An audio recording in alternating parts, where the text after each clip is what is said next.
ladies and gentlemen, the one and only, the King of Swing. Remember when Mitzi was calling you fat baby for a while? A long time. I loved it. And I would walk past her and she'd blow my stomach up with her finger. She'd make believe it was a needle. Do you remember that? In her own word, I would walk by and she'd stop me. Oh, fat baby. And she'd poke me like she had a needle in her hand. And by herself, she'd go, psst, like if the air was coming out of my stomach. In her own head. And she would giggle to herself. I'm ready to do that for the rest of my life. Fat baby. That sounds awesome. She had her 40th anniversary on Saturday. Yeah, I heard. The club, which part of me got sentimental. The Yeah, other me part too. of me jerked off on my pillow. You know what I'm saying? But the comedy store will always be a part of our lives. It's like Vietnam for some people. They went, they'll never go back. It's there. It's good. We'll just leave it there in our memory. But yeah, it's congratulations. It was a huge part of our lives. No doubt about Yes, it that, was. man. That place was that was a real workshop. But you know what? I'm still recovering from Atlanta. I just got rested yesterday from Atlanta, bitches, especially Friday night. Thank you very much if you came out to the shows to support Joe Rogan and his taping. It was fucking brilliant. I mean, when me and Duncan stuck our head out, seriously, you know I don't do that shit. I didn't go on stage and try to be cute. I just stuck my head out to see what was out there. I had never been in this theater before. You know, before you bungee jump, you talk a lot of shit. Before you do anything in life, you talk a lot of shit. Then you're there and you look in. That's what it felt like to me, guys. It was like going, yeah, I'll jump off that diving board, and you run up to the top. And when you get up there, you look over and you're like, oof, that was a little bit more. When I looked into that Tabernacle fucking theater, and it just wasn't one level. It was two levels, then that third fucking level, guys. And they started cheering, and you ran in with Jeff, and you're like, what happened? Did you go on stage? I didn't go on stage. Me and Duncan just popped our fucking heads out there. Wow. At that point, I knew it was all fucking uphill because the energy was alive, bro. We didn't have to do nothing. We didn't say a word. No cocksucking, no being cute. We just went like that to look, just to see if everybody was seated. So if you came out to the Tabernacle, you rocked my motherfucking world last week, all right? First show, I was nervous as fuck. And, you know, I love it, man. I love getting nervous still like a little kid. That's what it's all about. So I had a great time in Atlanta. Downtown was great. Thank you very much for taking us, Joe. Thanks for coming. What man. a great fucking... You know, I've always been in the suburbs. Whenever we do the punchline or laughing, whatever, you're always out in the fucking suburbs. That was the first time I was in the heart of Atlanta. Chocolate City. They had hot black chicks, hot white chicks. I sat there one morning fucking making believe I was smoking fucking weed, and I'm just watching these women walk by me. Oh, my God, they were hot in the mornings going to work and shit. It was fucking amazing, guys. It really was. How cool was the limo driver? How far? You all right, though? Yeah. No, I'm fine. He's staring at I'm me like listening to you, Romanovsky man. after I tackled you and shit. I'm just listening to you. That was funny that you said concussions, because for somebody who's got a lot of concussions, you don't act like it. Because I think the crazy has overcome the concussion. Who, for me? No, for Romanowski. Oh, for before. Romanowski. You say, like, some people you see them after they got 20 concussions and they're little fucking ubats, but this guy... How many concussions do you think you've had? I heard stories that motherfucker No, told. You've had. Me? Yeah. I had two. Nothing from violence. Football and a motorcycle accident. Without a helmet. Those are both pretty violent. No, you just tackle, bro. Sometimes you just tackle somebody, you think you're doing your job, and all of a sudden you walk away and you're like, ooh. I know, but listen to what you just said. Nothing from football or motorcycle racing, two super violent things. Oh, no. I thought I didn't want people to think I got hit in the head with a brick or something. Oh, by a person violence. Yeah, one time I was on an XR 125, and I was racing by the swamps where they built the Meadowlands, and I turned my head. Oh, my God. And there was a pipe sticking out, and I didn't even bleed. Man. I didn't even bleed. It just, when I hit the floor, so it wasn't as bad as. Jesus. Listen, bro, those concussions, those. What are you showing me, buddy? The limo driver. Remember when the limo driver, and you were talking about weed or something like that, and you were just like, smell this nug. Remember he put on that? Oh, that's right. You videoed that. Oh, we had such a good time with him when I was telling him. Yeah, we can't put that out there because it won't get him in trouble. Right, but the audio we can play right now. If you're black, you just stop going to Africa. Remember we went off on that shit in the car? Yeah. Just go to St. Louis. Yeah. I mean, that's the truth. If you're black, stop going to fucking Africa. You're just going to get scared. It gets too real. Go to St. Louis where they keep it moderate. There. Yeah. Those brothers will keep it moderate. Where's Richard Pryor from? Peoria, Illinois. Those areas there, that's where Malcolm X and all those brothers are from. Yeah. That's the heartbeat of Africa right there. Just keep it to that right there. I think Red Fox grew up with Malcolm X. One of those guys. Really? It was either Red Fox or Richard. I think it was Red Fox. I'm sorry. Yeah. Red Fox and Malcolm X grew up together. What about the dude in New York that caused all the problems? He was somebody's tour manager or something. Wasn't he James Brown's tour manager? What's the black guy that always gets involved when somebody black gets in trouble? He just lost a lot of weight. He's controversial. Al Sharpton? Al Sharpton. Yeah. He's James Brown's tour manager? somebody, look at his resume. Somewhere along the line, he was involved with some. That's how he got his claim to fame at first. Somebody. Al Sharpton got his claim to fame? Yeah, through look and James see. Brown? I may be wrong. Wow. I could be wrong. But Al Sharpton did something with James Brown or somebody. That you need your own Google search engines. You I could know, just I'm type so in like sorry, guys. something Yeah, with this Al is Sharpton crazy. and I'm fucking talk sorry, about- guys. No, it's okay. I'm just going to look James Brown up here. Yeah. No, put in Al Sharpton so you see what it says. Yeah, for he Al. became a tour manager for James Brown in 1973. Wow. Wow, how fucking... You never knew that. I never knew that. Get up. Hey, he's hustling, man. He's out there hustling. Look, a lot of people shit on Al Sharpton. As far as I can tell, Al Sharpton isn't hurting anybody. And guess what? Even though maybe sometimes he's imbalanced with his racialism, the way he goes after the racial angle in every sort of story, even though he's imbalanced, I think we probably need a little bit of imbalance to check some of the white people in America. That's a fact. I really think that knowing that a Jesse Jackson or an Al Sharpton is out there, these bulldogs of anti-black racism, I think they're necessary. I don't think Jesse Jackson's a saint. I don't think Al Sharpton's a saint, but I think they play a necessary role. I know that sounds ridiculous, but how are they any more ridiculous than Newt Gingrich or this guy John Davis that was running for president? What's his name? Davis? I don't know. The white guy. We talked about him yesterday. God damn it. What the fuck is his name? Is that his name? Told you, man. Just I go need to some more CNN. Alpha No, it's just you know what the problem is? Seriously, there's only so much room on the goddamn hard drive. Yeah. And there's more information coming in every day. What the fuck is the dude's name? He's in the news right now. We need to upgrade our brains. We need to be able to do that. They need to figure that out where we can start putting more dead people's brains in our bodies or something. Dead people's, Yeah. like swapping out. Or just adding to it, you know? It's really hard to get your body to absorb other people's stuff, like organs, and like they've had hand transplants and most of them fail. But your isn't body rejects them. Isn't your brain really just electricity? Isn't there a way we can maybe like put it on a battery of some kind and then just put it in the back of your head? This might be the dumbest science conversation of all time. If a scientist is listening to this right now, like I know Dr. Steve listens to the podcast sometimes. If he's listening to us right now, he'd be like, "You fucking He idiots." probably, he's just like, holy shit, he figured it out. Brain batteries. I don't hate anybody out there who's successful. John Edwards. John Edwards, thank you, Thank you, sir. John Heffron. Thank you. Did Heffron get Yeah, you? he's Nice, beautiful. That guy, John Edwards. He's goddamn ridiculous too. Everyone's ridiculous. They're no more ridiculous than Al Sharpton. He's just like them. They're all the same. It's no big deal.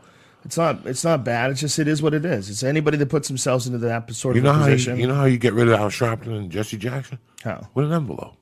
That's what I love about yeah. it. They come up, black this, motherfucker. They just start preaching. That's his anti. Oh, Yeah. thank you. What do I need to do? Just go away. Yeah. And they just a fucking peer. And I Yeah, don't blame them. they They all show up. I'll yell and scream until somebody fucking hears me. Yeah, they get contracts. I don't have any problem with it, man. It's extortion. It's a part of the game. That's what it is. It's a part of the game. If you want his endorsement, that's what it's a business, okay? Nobody rides for free. He likes shrimp cocktail. He likes flying first class. You know what I'm saying? Why shouldn't he? He's a man of culture. And he's so famous that he's sort of given up on completely like saying all his words. He's like given up on pronouncing them everybody else's way. Like they used to play that on, was it Conway and Steckler, I think? Yeah, Conway and Steckler in L.A. used to have this thing called, it would be a game called What Would Jesse Jackson Say? I apologize if it wasn't them, if it was someone else, and I'm crediting to them because of my shit memory. But I believe it was Conway and Steckler, who are really great guys who had a radio show in L.A., and I think they might still do on AM. But they would play a Jesse Jackson clip, and then you would try to figure out what the fuck he said. And people would call up and they would give up their guess, and everybody was wrong. And then he would say what the actual words were. It was hilarious. It was like people really couldn't understand him. That's how badass Jesse Jackson is. He says his own words his own way. Like Mike Tyson. Everybody does. Fuck him. No. I really want to talk about this. What is it?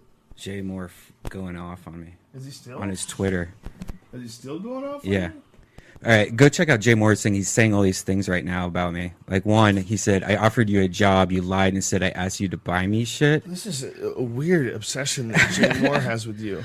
Jay Moore just attacked you out of nowhere on Twitter. I wasn't for hire. Maybe he's not talking about me. Comics leave you because of you. You're not respected by your peers. Change your label name to Exodus. What? I don't know. Why even respond to that? Why even respond to that? Because it's weird. Yeah, it's certainly weird. It's unhealthy. It's the weirdest thing ever. You grow up, watching Jay Moore in movies. You've never met the guy once, and now there's a guy who's obsessed about you. Well, I don't know why he is. I don't think Jay's a bad guy. I know what do you other think people it have is? had. I don't know. I know people have had issues with Jay, and I know you've had issues with Jay, and I know I have never had an issue with Jay. So as far as I'm concerned, me and Jay Moore are cool. I don't like that he does this. I don't like, but people are crazy. People that are comedians are crazy. There's a percentage of whatever the fuck is going on in your head that's just not right. It causes you to say shit you shouldn't say. It causes you to react to ways you're an impulsive person. I mean, there's things that comedians do that are totally I'm sitting right here, all right? Say it to my face, you fuck. I'm sitting right here, cocksuckers. Wasn't he on a it's radio station? it's the beauty of them. It's the beauty of the animals, and it's imperfect. Wasn't he on? He's not a bad guy though. Wasn't he on a radio station? No, I don't know if you wanted to talk about this. I don't know if it's true. Yeah. So I can't say. What else, dog? But here's my point. If he's like spending his time and effort lashing out at you like that, that's not healthy. Yeah, but if that other thing's true, then he's doing it to you also. I don't know if it's true. Florida Nor do radio I station? care. I don't even care. If it's, Why are if you it's true, protecting him? The guy's going crazy on me, and I haven't said one thing to I'm him. not protecting him. I'm just letting him be himself. I'm letting everybody be themselves, man. It's no judgment, sort of. That's such a weak thing to say. No judgment. You better judge things, stupid. There's a lot of things that you need to judge. You can't just walk around saying, "Hey, man, no judgment." You're being a butterfly right now, you little cutie. I try to be a butterfly as much as I can, but it's not in my nature. Well, Jay Moore, if you are listening to this right now, I don't know why you're freaking out Jay on me. Moore, but we'd seriously, both like to just give you a stop. big hug. I think you're a very talented actor and a very fine stand-up comedian. There's no need for all this nonsense. What did he just post? Oh, who cares? Tell him if he's listening right now, and he may be very well. We love you, Jay. Get it together. Hey Jay, here's an interesting thing. The month before. Are you going into history? No. The month Your before beef? Tom Segura and Christina Pazsitzky left Death Squad, I said, "Hey, we should get Jay Moore on a podcast." And Tom was like, "Really? You do that?" I'm like, "Yeah, ask him." So ask Tom about that. I have no problems with you, Jay. So I don't know why you're freaking out. Okay, so let's do a podcast with him. If maybe he wants to do a podcast, we can do like a East Coast, West Coast comic beef. That would be sit-down. cool. If Tate Fletcher comes with me, that would be awesome. I didn't want no fucking Jay Moore karate. That's hilarious. Because that still works, right? Jay Moore karate would still work. Oh yeah, all Like, that stuff. dude, I've been works. doing karate in Malibu at this place.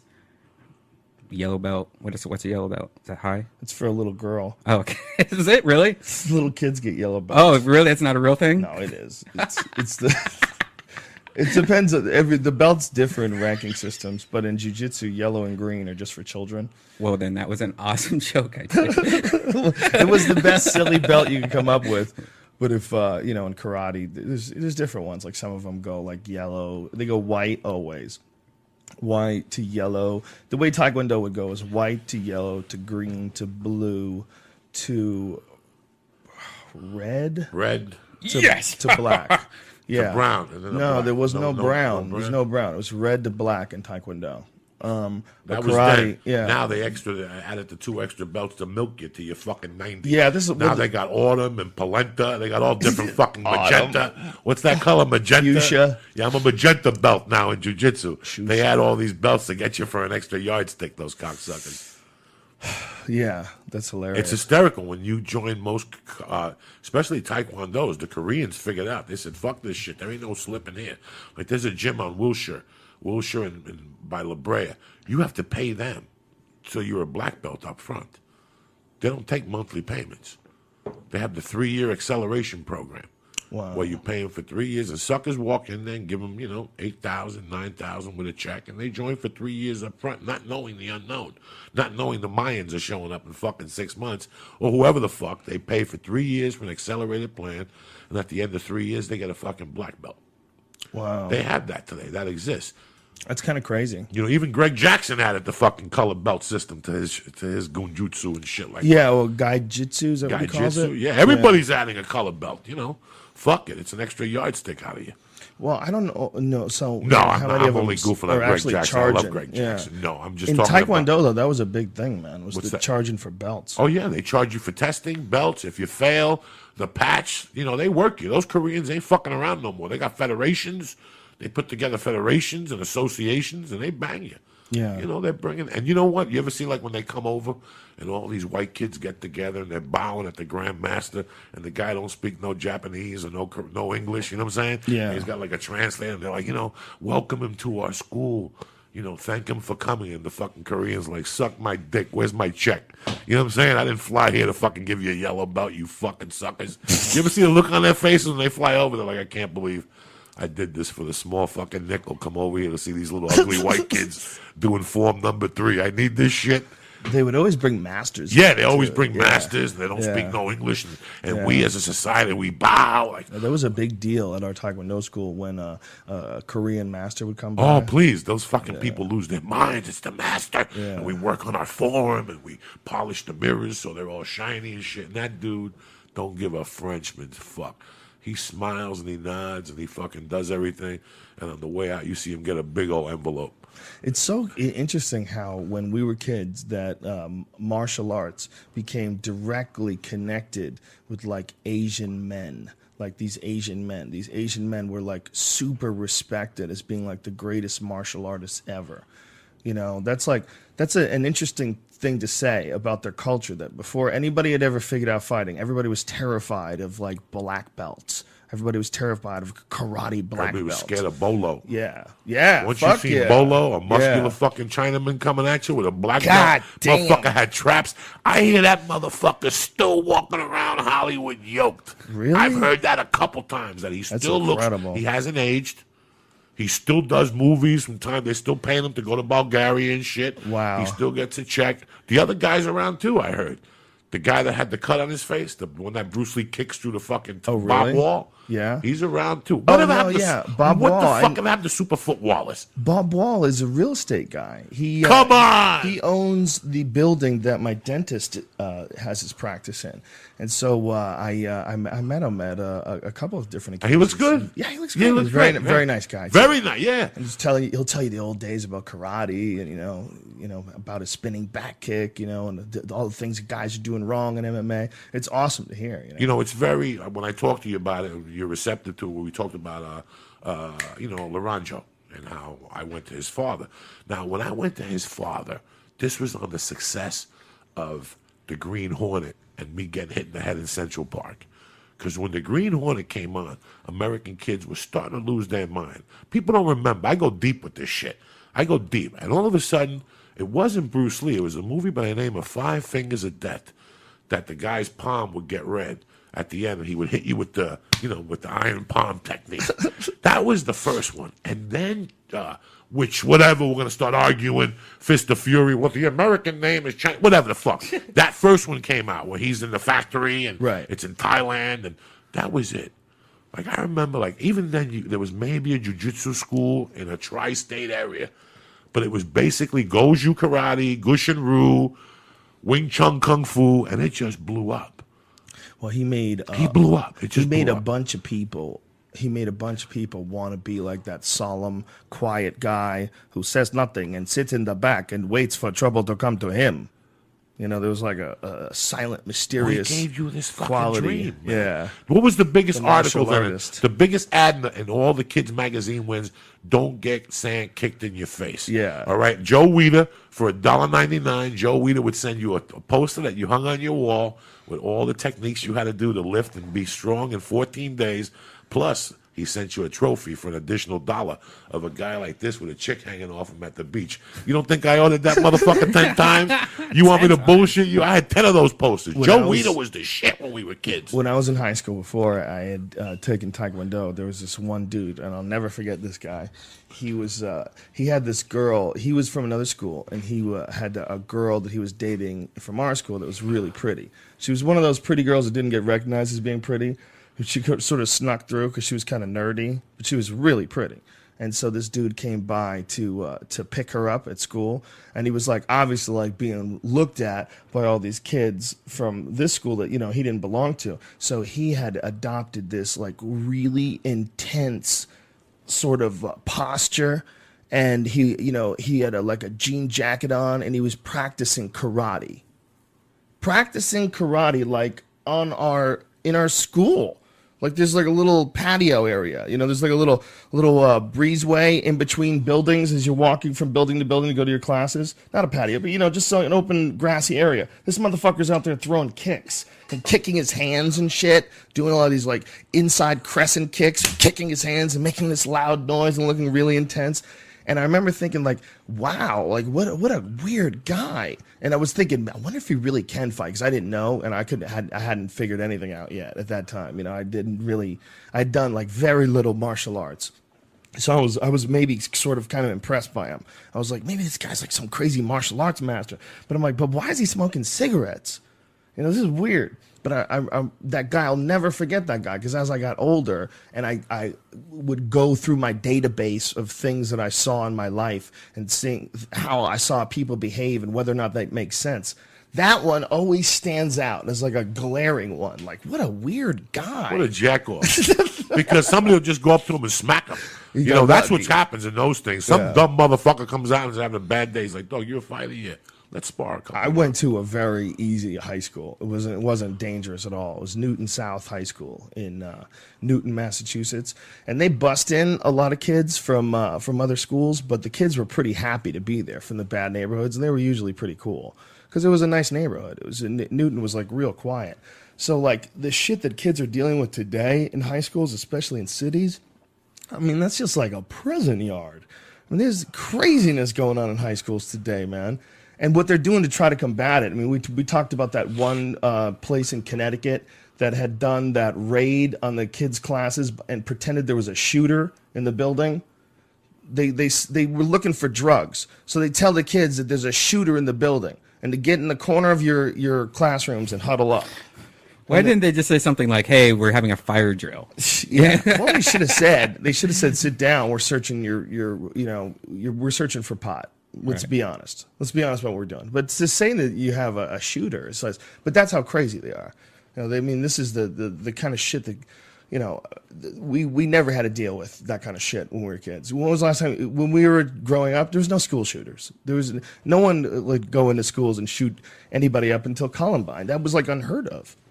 I mean, there'd been some mass shootings at the one, it was in Austin, the guy in the tower. What was that? I don't remember. It was a sniper. I forget that case. I forget what it was. But has been some, mass shootings and shit like that before, but never like at schools. I never had problems like that at my high school. Now, in hindsight, I'll tell you what, my grammar school was alive and kicking. And I had 2 kids in my 7th grade class that today are in prison for murder. One was Charlie Gizzy, and I should have known that because whenever a plane would go by, he would always get on top of his desk and shoot it down. Like he would go in his mind, and him and his brother killed the guy with their bare hands on this neighborhood that we know 5 corners, because it's got 5 corners. I always knew, I knew kids like that. See, when we were in school, they would hold you in grammar school till you were 16. So these motherfuckers were just looking to quit. So they would just sit in the back, but in reality, they were just gangsters. They would tell the teachers, fuck off and shit. The teachers couldn't really get it together. When they're 16, then it was called a pilot program.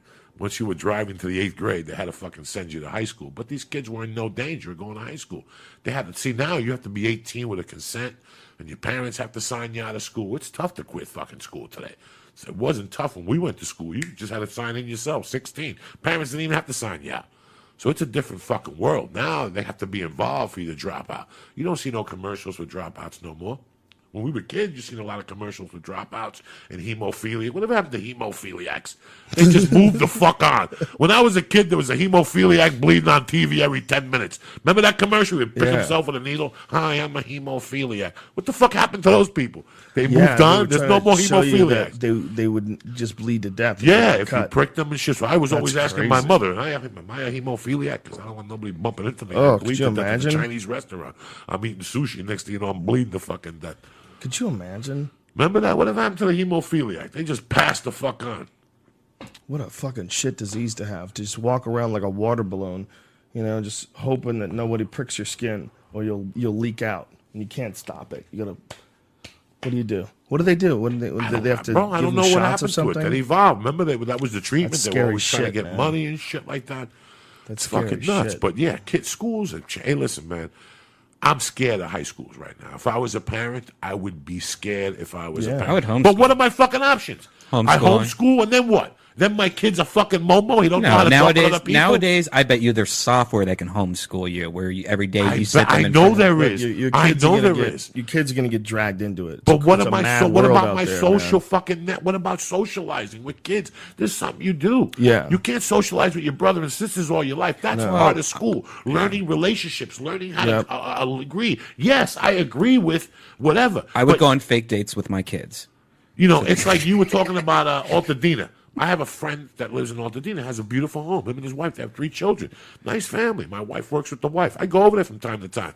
They have 3 kids. You got to see this block, Joe Rogan. What you and I would do as kids to have this block, we would kill. You know those blocks with a little slant? Just a little one, not a deep one. Right. You could make ramps. Right. You could do 1,000 things. Dog, you know how many times I've gone over to the barbecue and there's not one kid on the street? Yeah. So I would knock on all the doors. If I was a stay-home parent, like as a parent, I'd go, all the kids got to get out of the house. I don't want play stickball. Put a recreation for this block. Just for Yeah. this block. Half of you don't fucking work in the afternoon. Get these kids out of the house to learn social skills, which is a computer's great and you learn a lot. And when I was a kid, they said if you read the New York Times for 4 years, you got a better education if you went to college. That was the big thing. Fuck college. Read the Wall Street Journal for 4 years every day, and you'll learn more. The New York Times. I'm sorry. Now you got to get these fucking kids out. There's no kids out, Joe Rogan. Drive around your neighborhood. I'll give you a fucking $1 for every kid you see. You'll come home broke. Not a kid outside. Nothing. There's not even paper routes to teach a kid how to flip a buck, which is the most important thing when a kid is 13 and 14. Yeah, it is a weird time that we live in. That you can't just have your kids run around in your street No. playing. You got to monitor them like a hawk. Like a fucking hawk. And when We got lucky, really. I think in LA. No, I don't think it's just in LA. Like, you go to Ohio, it's not. Are there still kids on the street There's playing? it's still normal. I mean, out here it's completely different. Really? Yeah. Ohio is just like exactly how it was when I was a kid. Ohio's like the 1950s America. Yeah, It's like a Tom Hanks movie. I think Why? most It's like an old sweater that you put on and you sit before the fireplace. I think most places are. Ohio. Kids live are in a more weird place. educated. Yeah. When I was a kid and you were a kid, we do. had to fucking get a Britannica encyclopedia and look something up. Remember that shit, Joe Rogan? Yeah, I do A remember that Britannica. We had to steal the page out of the library and bring it home and do a term paper. Yeah. Now, all with a flip of a button, if I'm 13, I'll find out what a blowjob is. Yeah. And I'll find out what a fucking explosive is and how to make C4, and I can learn it on fucking line, Yeah. We didn't have that shit. I don't want these kids in the fucking house. They got to get some vitamin D, dog. They got to get some sunlight, these fucking kids, and now you become a vampire. Well, I think it's unhealthy, certainly. It's the way we did it was healthier, but it was also more dangerous. Just to be able to wander around the street. How old were you when you weren't monitored anymore? When you could just leave the house on your own? I think it's safer now in some ways with cell phones. and How shit. old were you? 5, 6. 5, 6, You yeah. go in front of the house. Yeah. Jose Antonio, and they Yeah. call you. Where are you? Right. Stay right there. Yeah, I remember- Don't cross Broadway. Okay. I remember very clearly getting in a fist fight with my cousin when I was 5, and he lived down the street. So I was wandering around the street when I was 5 years old. No, I wasn't even 5, I don't think. I was like somewhere between 4 and 5. Okay, but remember, when you were wandering down the street, Mrs. Rogan, your mom was friends with Mr. Mary Majakacha that had the 3rd block down the corner, and she had a boy. And 3 doors from her, you had Mrs. Wilson, and she had a boy. Right. So all those moms were watching you. There was a network of moms. Remember, it takes, what's that expression, to raise a village? You had people that were watching you. Right. So I could say to you, hey, you're going to go over by Joe's house? Yeah. Tell, when you get over to Joe's, have his mother call my house. Right. And it was a scam. We still put a scam together. He's coming to my house. I'm going to your house. Right. But there was more. I see kids now. I don't see them outside. It concerns me. The next generation is going to be on computers. Yeah, they're going to be very intelligent. They're going to know how to fucking reprogram a bomb if they need to. But the social aspect of it, we're going to get lost socially, maybe. I don't know. I hate to say it. I don't know. Yeah. But you can't fucking homeschool a child. I wish I could full time so he wouldn't be out. You know, when your kids leave to go to school now, you have to have a fucking doubt. But so do our parents. Anything can happen. Anything can fucking happen. Joe, we were so lucky. We were so fucking lucky. You know, I could sit here and tell you I've never been fucking one time a guy went for my dick when I was in the 8th grade. I could tell you all the times that shit could have happened. Those stories I took about peep shows, sticking my head in the thing. I was in the 8th grade, brother. Yeah. I was in the 8th grade on 42nd Street. Somebody could have just grabbed me and took me in the back and butt fucked me to death. You know, I mean, I was playing 3-card Monte on 42nd Street. Losing 20 really? Yes. The return of the phone. I swore we turned it on to do the interview with the computer guy. It's just, it's I very love this. fucking weird how I was just very lucky compared to a lot of people. We were both very lucky. Spam too, you motherfucker. You've got a call from. It wasn't hard to engage Affleck. Affleck represented. Why you got an Affleck commercial playing, Brian? Oh, so, have you seen these photos of Rihanna cutting lines of cocaine on her bodyguard's head? What? Yeah, check this out. It's on lbtimes.com, and supposedly it's Rihanna like doing his body. She's like sitting on, what is that called when you're sitting on the person's back? Piggybacking On their shoulders. And he's the bald head guy, and there's just photos of her like the big pile of cocaine on his head, and she's just cutting up lines on it. So allegedly, that also looks like it could be like cheese, and she's got a Dorito chip in her hand. yeah, maybe she's eating some chili con queso Doesn't it look bodyguard. like it? Yeah, kind of. The bottom looks like cheese to me. Funny. I'd say that's cheese, Joe Diaz. Any It's thoughts? cheese no matter how you look at it. You know what I'm saying? Fucking Rihanna. She went back with that fucking dude. With Chris Brown? Yeah. Yeah, they're friends again or something. That's crazy. I don't think that's. I'll tell you Yeah, what, she's well, got a he great fucked fucking up ass. She's for got a great sure. He fucking fucked ass, up dog. for sure. That's but a I big think, fuck up, though. Yeah, but I think he learned from that fuck up. You know? She's got a great fucking ass. She really does. Yeah. though. Who knows, man? Why speculate? I speculate way too much on this goddamn show. Who knows? About what? About life, Joe Diaz. It's too much goddamn talk.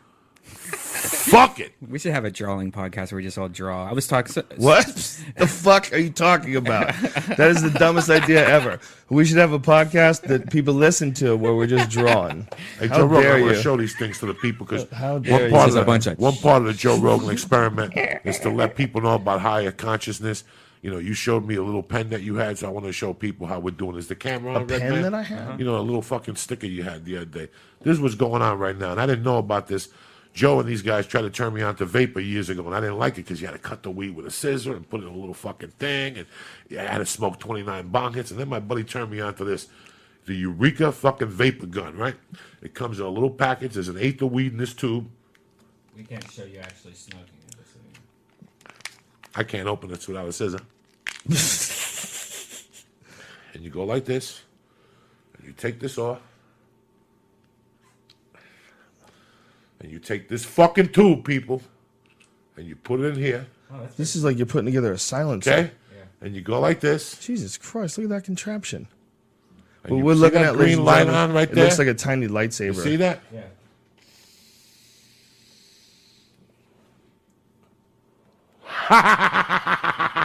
That's how we're doing it, bitches. So while you're waiting for that Canadian bud to come down, I'm smoking Skywalker OG, and it's an indica. They have a fucking sativa to boot, too. Listen, I'm going to blow that in the stewardess's face next week. You know what I'm saying? That's how I'm rolling. Doesn't smell like anything. Nothing, dog. This is the fucking future. And I'll tell you why I'm here with this fucking thing. I'll be strictly honest with you. I suffer from high blood pressure. When I had the knee swelling, I had to go to the doctor every day. So I said, let me fuck with this doctor. So I was just smoking that before I would go to the doctor. Dog, when I'd walk in, it was 130 over 80 like a motherfucker. So this vapor isn't really affecting like my smoke. When I would smoke in the morning, walk into the doctor, I'm walking in there at 160 over 100. You know what I'm saying? I'm smoking a heavy duty boy. Here's my problem with them is that it just doesn't still. It seems for price wise, it just doesn't seem like. I'd rather have a real joint. $30. $30, I get an eighth. The last two I've smoked have lasted me a week. When was the last time an eighth even lasted a day at my So fucking is it house? actually pot in the thing? No, it's hash oil. That's at 27%. They have a 31% for OG. They have a 27% for Skywalker. This is like smoking it without the stems and the seeds. Did This you is see what Obama said cool. recently? What did he say? Uncle Joey smoking from the fucking vaporizer. No. Bastards. He was talking. There's a Rolling Stone article where they interview him and they asked him about pot. They asked him about what's up with the crackdowns on pot.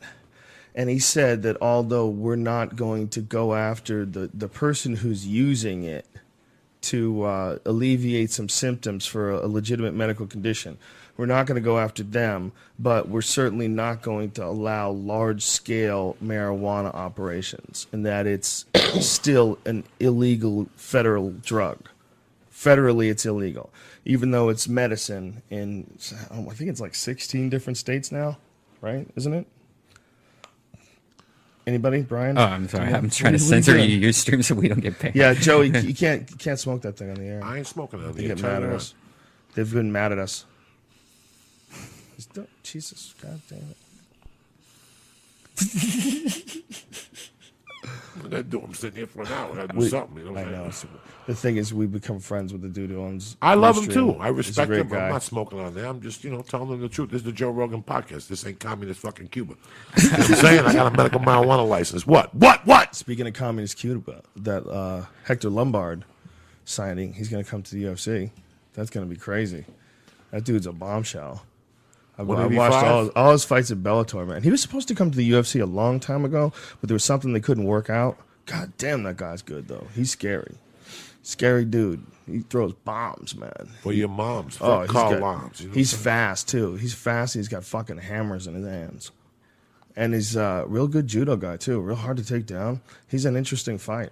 It's going to be interesting to see him step into the high levels of the the UFC's Who's his first middleweight fucking division. pigeon? I don't know. I don't think they've decided yet, but it's going to be someone good. I'm sure. They're going to put him right in with someone real good. He's a bad motherfucker, though.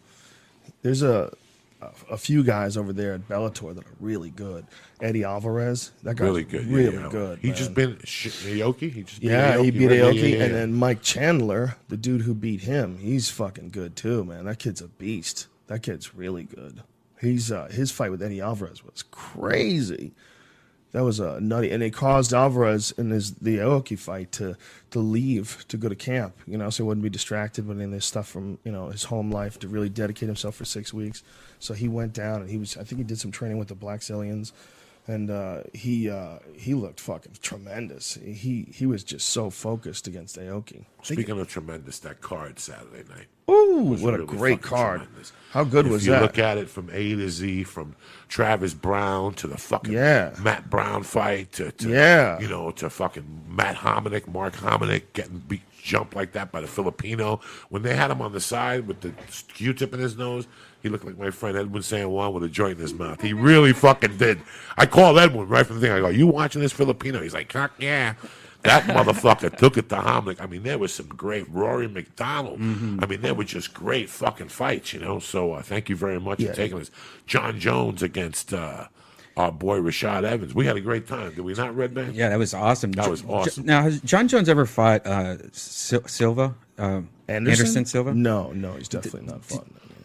But it seems like those two together would be like watching The Matrix. I mean, they both seem very calculated how they fight, very like a couple steps faster than the other guy almost. Well, yeah, I mean, I see what you're saying. A lot of people want to see that fight, but Anderson and him, there's a bunch of issues. One, Anderson is a 185-pounder. He has no problem making 185 pounds.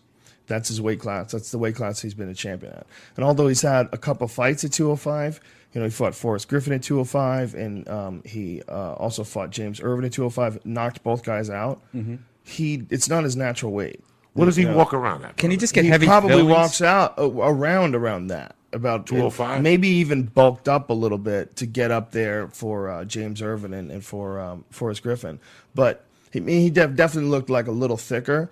But the issue is like he's really a much smaller guy. If they were really the same size, when he's fighting at 205, that's really what he's weighing. He might weigh 210 and he gets down to 205. John Jones is like lean 230. He's a lean, athletic 230, and he diets himself down, and then, you know, he's very disciplined, and then cuts the weight, and then gets on the scale, and then he's good, and he can make 205. But Anderson Silva is never going to be a lean 230. You know, they're just different frames. That said, it's still exciting because Anderson is dangerous off his back. He finishes guys off his back with triangles and things along those lines. I mean, he did it to Chael Sonnen. He did it to Travis Lutter, who is a fucking killer, man. Travis Lutter is a vicious jiu-jitsu guy, like one of the best. At the time, like in one of his when Travis was going overseas and he was competing in like Abu Dhabi and those. He's like one of the best Americans at the time. Like Travis Lutter has really high level jiu-jitsu, and Anderson caught him in a triangle. I don't care how tired he is. I'm not catching him in the triangle. You know what I'm saying? Like I couldn't imagine in my wildest dreams catching Travis Lutter in a triangle, but Anderson can. Anderson can catch really good high level guys. He's a legit black belt, and I think people sleep on that. You know, like his ground game is fucking good. Even though Chael Sonnen was on top of him for 4 rounds, beating him up, he never got fucked up. His face was never cut. If you look at him, like he rolls with shit. He turns with things. He's got good defense. You know, Anderson Silva is a threat to any man. I just think if you look at like the size and you look at the attributes, like John Jones is such a good wrestler. He's so good at getting guys down. I mean, even the way he grabbed Rashad Evans by his neck and tripped him, almost like disrespectfully, almost like disdainfully. You know, the way he grabbed, like choked him, grabbed his neck and tripped him at the same time. I mean, he does some nasty shit. He's getting better all the time. And his style is like the worst style for a guy like Anderson, like stylistically. He's a really tall, long guy who's hard to hit, who throws a lot of kicks, separates himself by a lot of distance, and he's a nasty wrestler. Let me ask you this. That's it. There's two types of jiu-jitsu. I would love to see it. There's 2 types of jiu-jitsu, have you taught me. There's jiu-jitsu and there's MMA jiu-jitsu. Correct? Like, right. You know, Yes. like we discussed this. Like, so the shit that he does is basically as high level as it gets. Because I never looked at it that way. He was on the bottom for 4 rounds. He didn't get cut. Yeah. So, and basically, his fucking MMA jiu-jitsu is really... Well, he knows how to take a shot, too, man. He knows how to roll with things. You know, there's a video of him and Jorge Rivera when they fought in Cage Rage. And Anderson and him, they tie up, and Jorge can fucking punch, man. He punches hard, and he hit Anderson in the tie-up with like 4 or 5 clean punches. And Anderson just looked at him, stared at him, and took the shots. It's like kind of creepy how good he is. I have a really dumb, stupid what-if MMA question for you. What if Anderson Silva put on, right before the weigh-in, he put on like really heavy mercury fillings in his mouth? Is that legally... Like, why would you do that? Just so he could make weight without actually being... The fuck out of here. No, I mean, but legally, could he do that? You know how big those fillings you'd have to be... No, I mean, if he had like that is one... the ultimate O'Brien moment. No, like if he had mercury teeth, like fillings how much all do you around. think they weigh? I don't know, but one little piece weighs a lot. And he only needs to make, what, 15 pounds, 20 pounds? And if he had all mercury in his mouth, like fillings... All right, first of all, silly. Is this a real question? Of course it's not a real Well, question. no, I mean, You like, need to use would it logic. be legal? Would it be legal, though? If Like, you had lead in your head. If he, because it would be a filling. If he had mercury fillings. Look, no one could stop you from taking a big lead pipe and stuffing it up your ass to make weight. So, If you wow. could So stuff why don't a they do pound that? of lead up your ass, because nobody wants to get heavier; they want to be lighter. No, but if somebody like that doesn't want to put on the... Oh, I guess so. What are you talking about? All right. Brian, you're confusing the shit out of me because you're posing this as if it's a real question. No, I just first of all, you legally. can't have mercury in your fucking mouth. It's poisonous. No, like why not no. say, if you could go to the surface that- of Pluto and come back, But with isn't a that rock, more of a long term effect though? Like being Mercury? around mercury for a long periods of time. Like don't if think you're it's- getting knocked in the head, I think like a week at having mercury in your face is probably I don't horrible think so. idea. But I not. don't. First of all, if you had enough weight in your mouth to actually make you heavier, your fucking head wouldn't be able to move right. It would take you a year to get used to the new dynamics. Of Well, the way you would your take body it out moves. right after weigh-in that night. How could you take it out? Why are you answering him, Joe Rogan? What the fuck is wrong with you? Someday you're gonna shoot this fucking kid, and the cops are gonna come, and you're gonna go, I shot him, and they're gonna go, we heard the podcast. We're gonna hear the shooting and put another fucking bullet in him. Why are you answering him? No, but I didn't know. Shut that, up for Brian. fucking I didn't Mercury. know Yeah, that. shut up, Would it- Brian. so it wouldn't be legal, like, to do that, or it would be legal to do that if they wanted to. No, they open your fucking mouth when you go up to Herb Mazzagatti, whatever his Herb fucking name is. Mazzagatti. You gotta open your mouth. You gotta look. You're not allowed to have feelings? No, he touches your fucking thighs. He touches your arms. Herb Mazzagatti. Whatever his fucking name is. I And now have the other feelings. cocksucker showed up with his cousin last week. Remember, there was two with the same name. Oh, Mario Yamamoto. Yeah, he showed up with a cousin. Like, Dane, I got bad news. I got to show up with my fucking cousin. He's on the ball here. So now you got to. I don't fuck. They open your mouth, Red Man. Yeah, but can't you're do allowed to have nothing. feelings. No, you're allowed to have feelings, but not when you look like fucking the guy that used to catch 22 bullets in the Wild World of Sports when we were kids. Did that guy really catch bullets to his face? I don't know. Fucking put the course YouTube not. video on. They used to put a glass. Like, Yes, that's he did. you, fuck. Because that's how he I fucking died. You fuck. That's how he died. They put the mouthpiece in his mouth, and he would catch the 22 and spit in the fucking frying pan. How is that possible? Bro, everything's fucking possible. I mean, Could you imagine letting a guy 22 you in your fucking mouth? Whoa! How do your job options slip that low? hit it, Brian. Go to YouTube and find the guy from the Wild World of Sports, 1973. Because that's in the old days, he was the guy that would close the big karate tournaments in New York City. It was Aaron. He would close by getting shot in the No, mouth. no, in Madison Square Garden, Aaron Banks, whatever his name is. Yeah, he was the karate used to guy. have a huge thing on a Saturday in July, and what closed it? The closer, the headliner, was him. And then they put it on Wild World of Sports one year, so it's got to be on fucking YouTube. I'm not making this up. I do not know how the man died. I thought somebody finally caught him with a fucking BB gun or a something. broken heart. He was practicing it. You know who was a real legit karate guy that a lot of people don't really appreciate? Billy Blanks. Billy Blanks is a real legit point karate guy because I grew up in Boston and everybody thinks of him as like the Taibo guy. I got to see him fight live a bunch of times, especially back then. He was so whoa. These point fighting guys would get giant, dude. They were fucking huge. They were like NFL running backs, like two. What do you got there, buddy? Wild Rose Sports. When the guy shoots the 22? This it? Whoa. Does that look like it, Brian? That's Welcome fucking... to you asked for it. I want you to watch the answer to this first request here with a very sharp eye. And I want to see how long it takes you to figure it out. This comes from William Harrison of Waterbury, Connecticut. Would you turn that off, please? That's not him. I read in our... It says you asked for catching a bullet with teeth. No. It's got to be in color. It was the 70s. Why does anybody do that? What's that? Who's impressed with you catching a bullet with your teeth? I mean, how does someone's life go down that path? Who swallows a sword? Who wakes up one morning and says, you know what? Today I'm going to swallow a fucking sword and be a magician and turn around. How does that work? You know, did swallow a sword? Where does it go? It's just you how you position your position body, your yourself. neck just makes a completely straight tunnel all the way down. Imagine if right when you had it, somebody just fucking ran out of the crowd and tackled you, right, and the sword was deep in your head.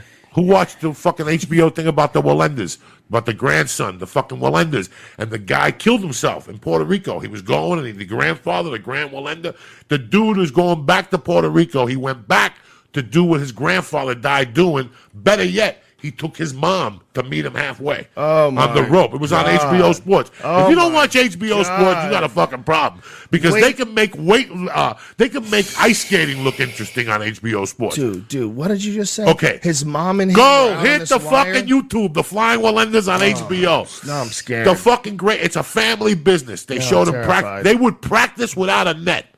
The grandfather stressed it. You practice without a net because that's the only way you really fucking learn. The Wallendas are fucking interesting as shit. Interesting. And I read about them years ago, and I'm like, look at these fucking mutts. You know, climbing, putting up fucking wires in places. Well, they just had the great-grandson or the grandson to the motherfucker that went to Puerto. And they show the footage on HBO. They show 1973, San Juan, Puerto Rico, Wild World of Sports, and he midway, and he fucking dies.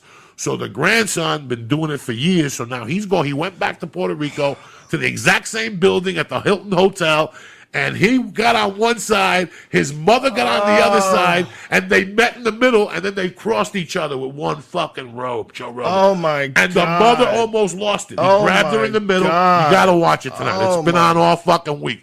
The fucking Flying Wallendas ain't fucking around, Doug. They met in the They're like the middle? Wu-Tang Clan. That is insane. The mother and the fucking son passed each other on the wire. Jesus fucking Christ. And she started to lose it. And he held her. Held her, told her she was fine. Then he went the other way and he went the other fucking way to prove a point. God. How intense is that? That is it. That's the And most there's people that intense have a thing of all hard time at a time. stop sign. You know what I'm saying? These fucking well-enders.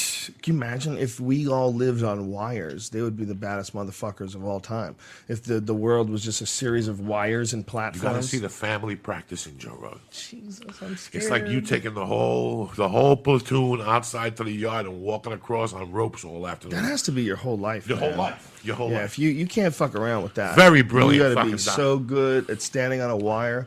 What a terrifying fucking What thing makes to you get wake good up at. in the morning and go, I'm going to live on what? No. And here's okay. Lloyd, listen. You want to go out to your yard and get a tree and tie it to the fucking rain gutter and walk across? I'm with you.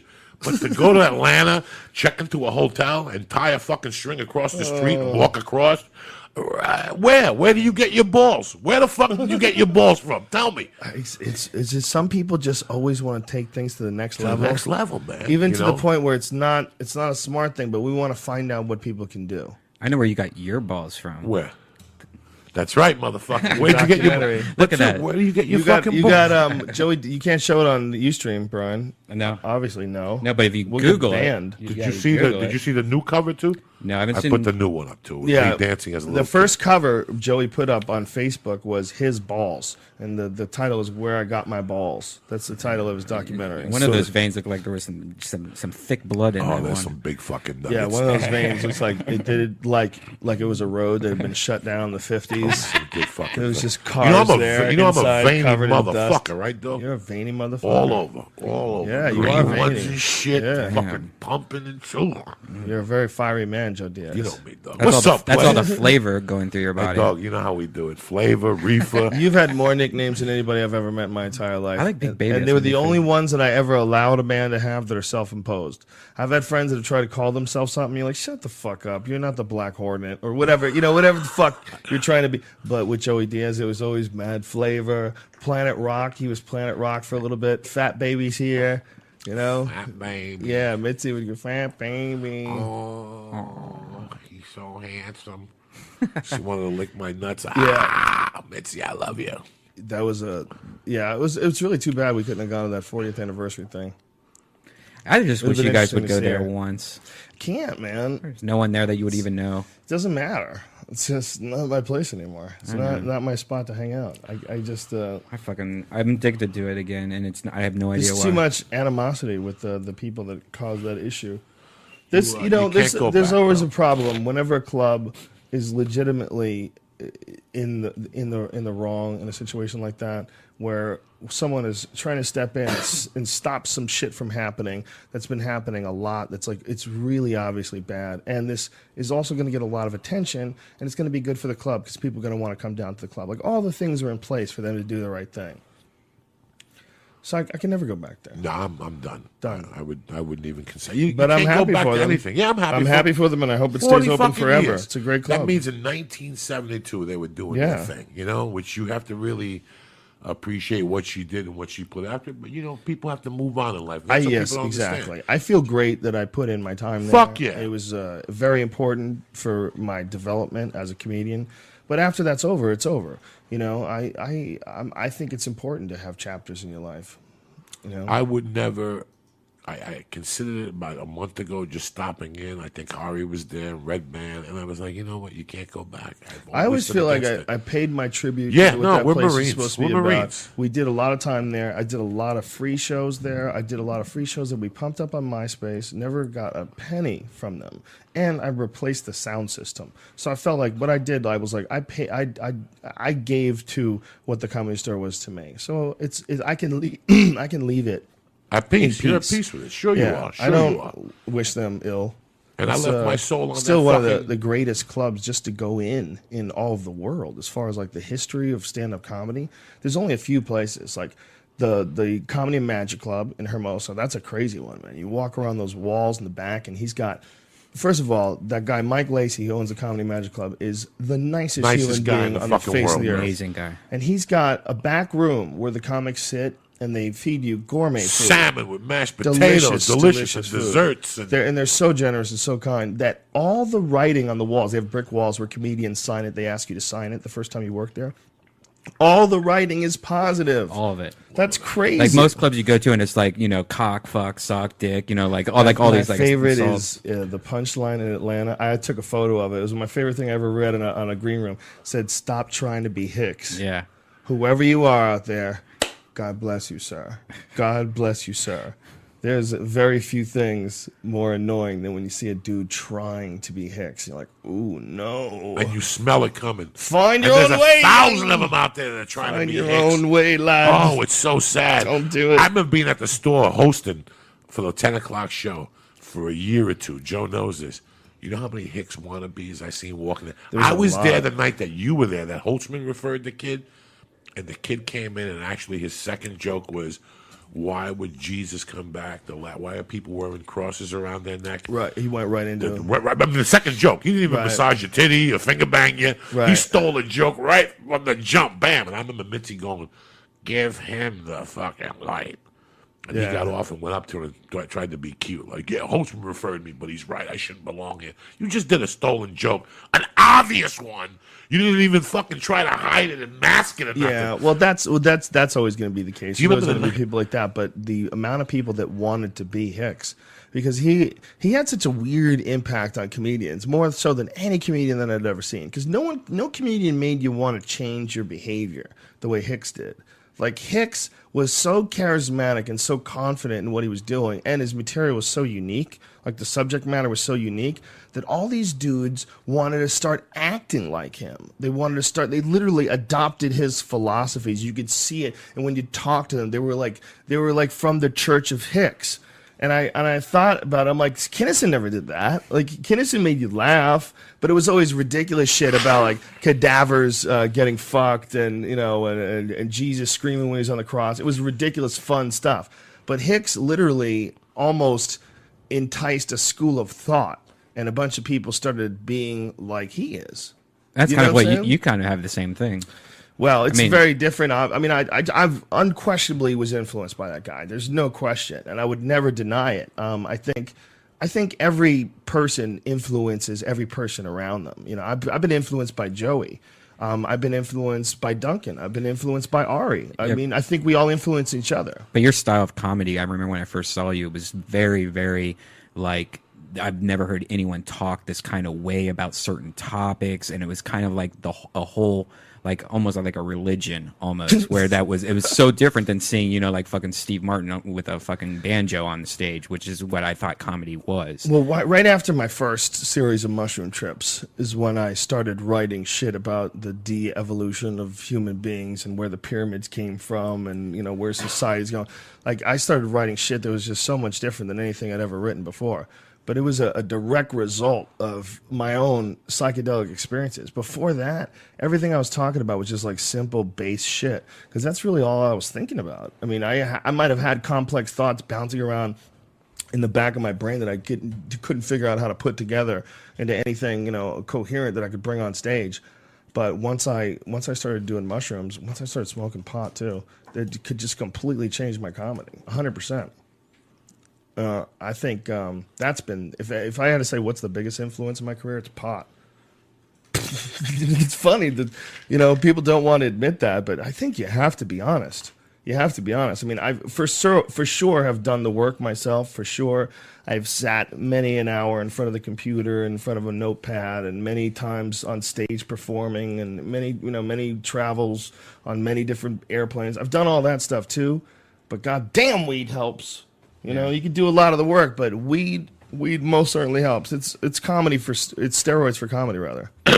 It's amazing how I was going to tell you this. We were on the phone about a month ago, and we were talking about the success of the podcast. And if you really watch comedy, if you're a real student of comedy, and you're going to agree with me, we forget about this. The fucking tape that changed comedy forever was Rodney Dangerfield's 2 specials with those 10 killers. From Don Yes. Herrera to Hicks to Yes. Dice. Look at what those 10 guys did in history of comedy. Robert Townsend, Roseanne Barr, Don Herrera, Bill Hicks, Lenny Clark, fucking Bob Nelson. Yep. You look at what those 10 guys did. They changed the Seinfeld. Yep. Seinfeld was on that too. Was he really? Yes, he did the joke with the how does the hair get on the shower? Does it have his own life? Da, da, da, da. Nobody could reach in the shower. People try to call you in the shower. He can't talk. He's in the shower. You know, all that bit. Yeah, look at it. Look at the two lineups. The lineups are brilliant. It's Lenny Bruce. Was Tim Allen on one? No, Dice follows. Fucking Bill Hicks follows Dice. Yeah, I remember that. And it is the most. If you're a comedian and you come to me, what do I watch? What do I learn? Just get that tape and watch it over and over. Watch the change of energy of Dice Clay talking about. I have a mink, you know, when his mother, when he discovers jerking off, which is a great bit. He goes, my mother has a mink that hasn't moved in years. You know, what do you want for dinner? Spinach? I came already, that whole bit. Yeah. He destroyed. And Bill Hicks went up there, bro, with this demeanor. How you doing? My name is Bill Hicks. I'm from Houston, Texas. That means I play in places like, Enid, Oklahoma. Yeah. Let me give you my impersonation of Enid, Oklahoma. Woo-hoo! That's inside the club. You know, he just goes on. But that's the one where he did one of my all-time. This, to me, is my most favorite joke when he goes, fucking Vincent Van Gogh cut his ear off to send to a woman. That makes like a dozen roses seem like a booger. Remember, he goes into that one. He goes, Vince, really, Vince? What, Susie called? That to me, when he says, what, Susie called?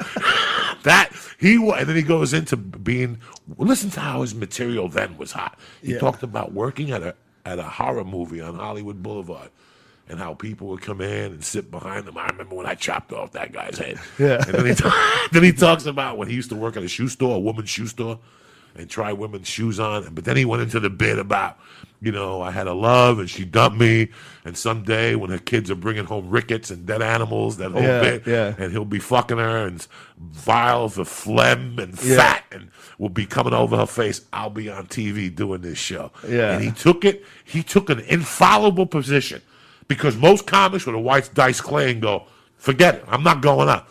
And he went up there and he took that energy and he just weaved it right in front of you. And to me, as a comic, that is the most influential set I've ever seen because he took heat. He didn't take a good set. Watch it. Yeah. He took heat. He took a guy up there talking about pussy and cock and pounding and fuck you up the ass and Ricky. What was the nursery rhymes? I mean, Dice was on fire, dog. Oh, he was on fire. And before that, it was Lenny Clark. And before that, it was Don Herrera. Yeah. Don Herrera was hilarious. You never know those guys that could be missing an arm, but they're still tough. They'll fight you with one arm.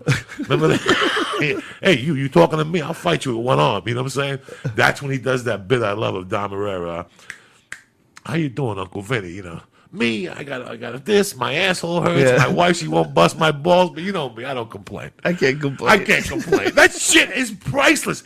That Lenny Clark opens up. Remember, he comes, how you doing? My name is whatever. He does. You know, one of my first bits, that the was first my time heart, I ever got bro. paid was opening for Lenny. Come on, though. It was my second professional gig, but I always lie and say it was my first. But because it was working with Lenny. You know, Joe, he took a bunch of comics that were big in their regions because at that time Dice was selling out Rascals, Grandpas. Dice was killing them in New York. Seinfeld was killing them. Hicks was killing them in Houston. They had all come up to the Comedy Store now, and they were all the killers from their region. They had all been a word of mouth killers, is what it was. Kennison, I was a part of the Boston word of mouth. Right. I got a chance to see what it was like. They were killers, these 10. But you know what? If you look at it, that's the same thing the podcast is doing for us.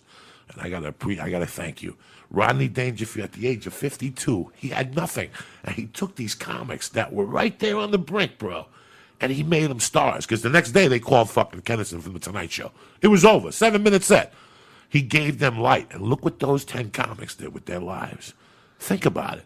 I mean, the only guy that really didn't bust a TV show was Don Herrera, and he's still a damn good fucking comic. Don Herrera still kills it. Bob Nelson on that. My name is what? My name is what? Shut the fuck up. Can't you see I'm shooting a commercial over here? That's brilliant, bro. Yeah. You know, Bill, I think he does the... Well, there's the connection with me there, too, because guess what? If it wasn't for Bob Nelson, I would have never had Sussman as my manager. How fucking crazy is that? My manager used to manage Bob Nelson, and Bob Nelson had decided to... he'd become a Christian, and he had decided to have his prayer partner become his manager. And so... my manager had said, well, all right, well, I got to go out and find new clients. So he came to Boston, and just by luck, I was going on stage that night. I wasn't even scheduled. I went on stage that night because I had a joke that I wrote that day that I wanted to try out. So I asked him if I could get 5 minutes. I'd only been doing comedy for like 2 years. I was still like a scrub. I was still like a rank amateur, you know? So if it wasn't for him, I would have, who knows where I would have been, you know? That's the hardest thing with comedians is that someone who's got that comic mind, that's not the best marketer. That's not the best person for getting their name out there. You know, they're usually like some of the really funny people we know, like Brian Holtzman. You know, I fear a world that doesn't know about Brian Holtzman. I fear a world that never saw the brilliance of that guy right after Susan Smith drowned her kids. That guy went on stage a week after that lady drowned her fucking kids, and it was a huge case all across the country. He goes on stage and goes, I heard they were bad kids. I heard they didn't put away their blocks. I heard they spilt their milk. They sat that close to the TV. Those kids won't be missed. And you're like, holy shit. I've tried to get him on so many podcasts. Like, there's He so won't many do people it? like that.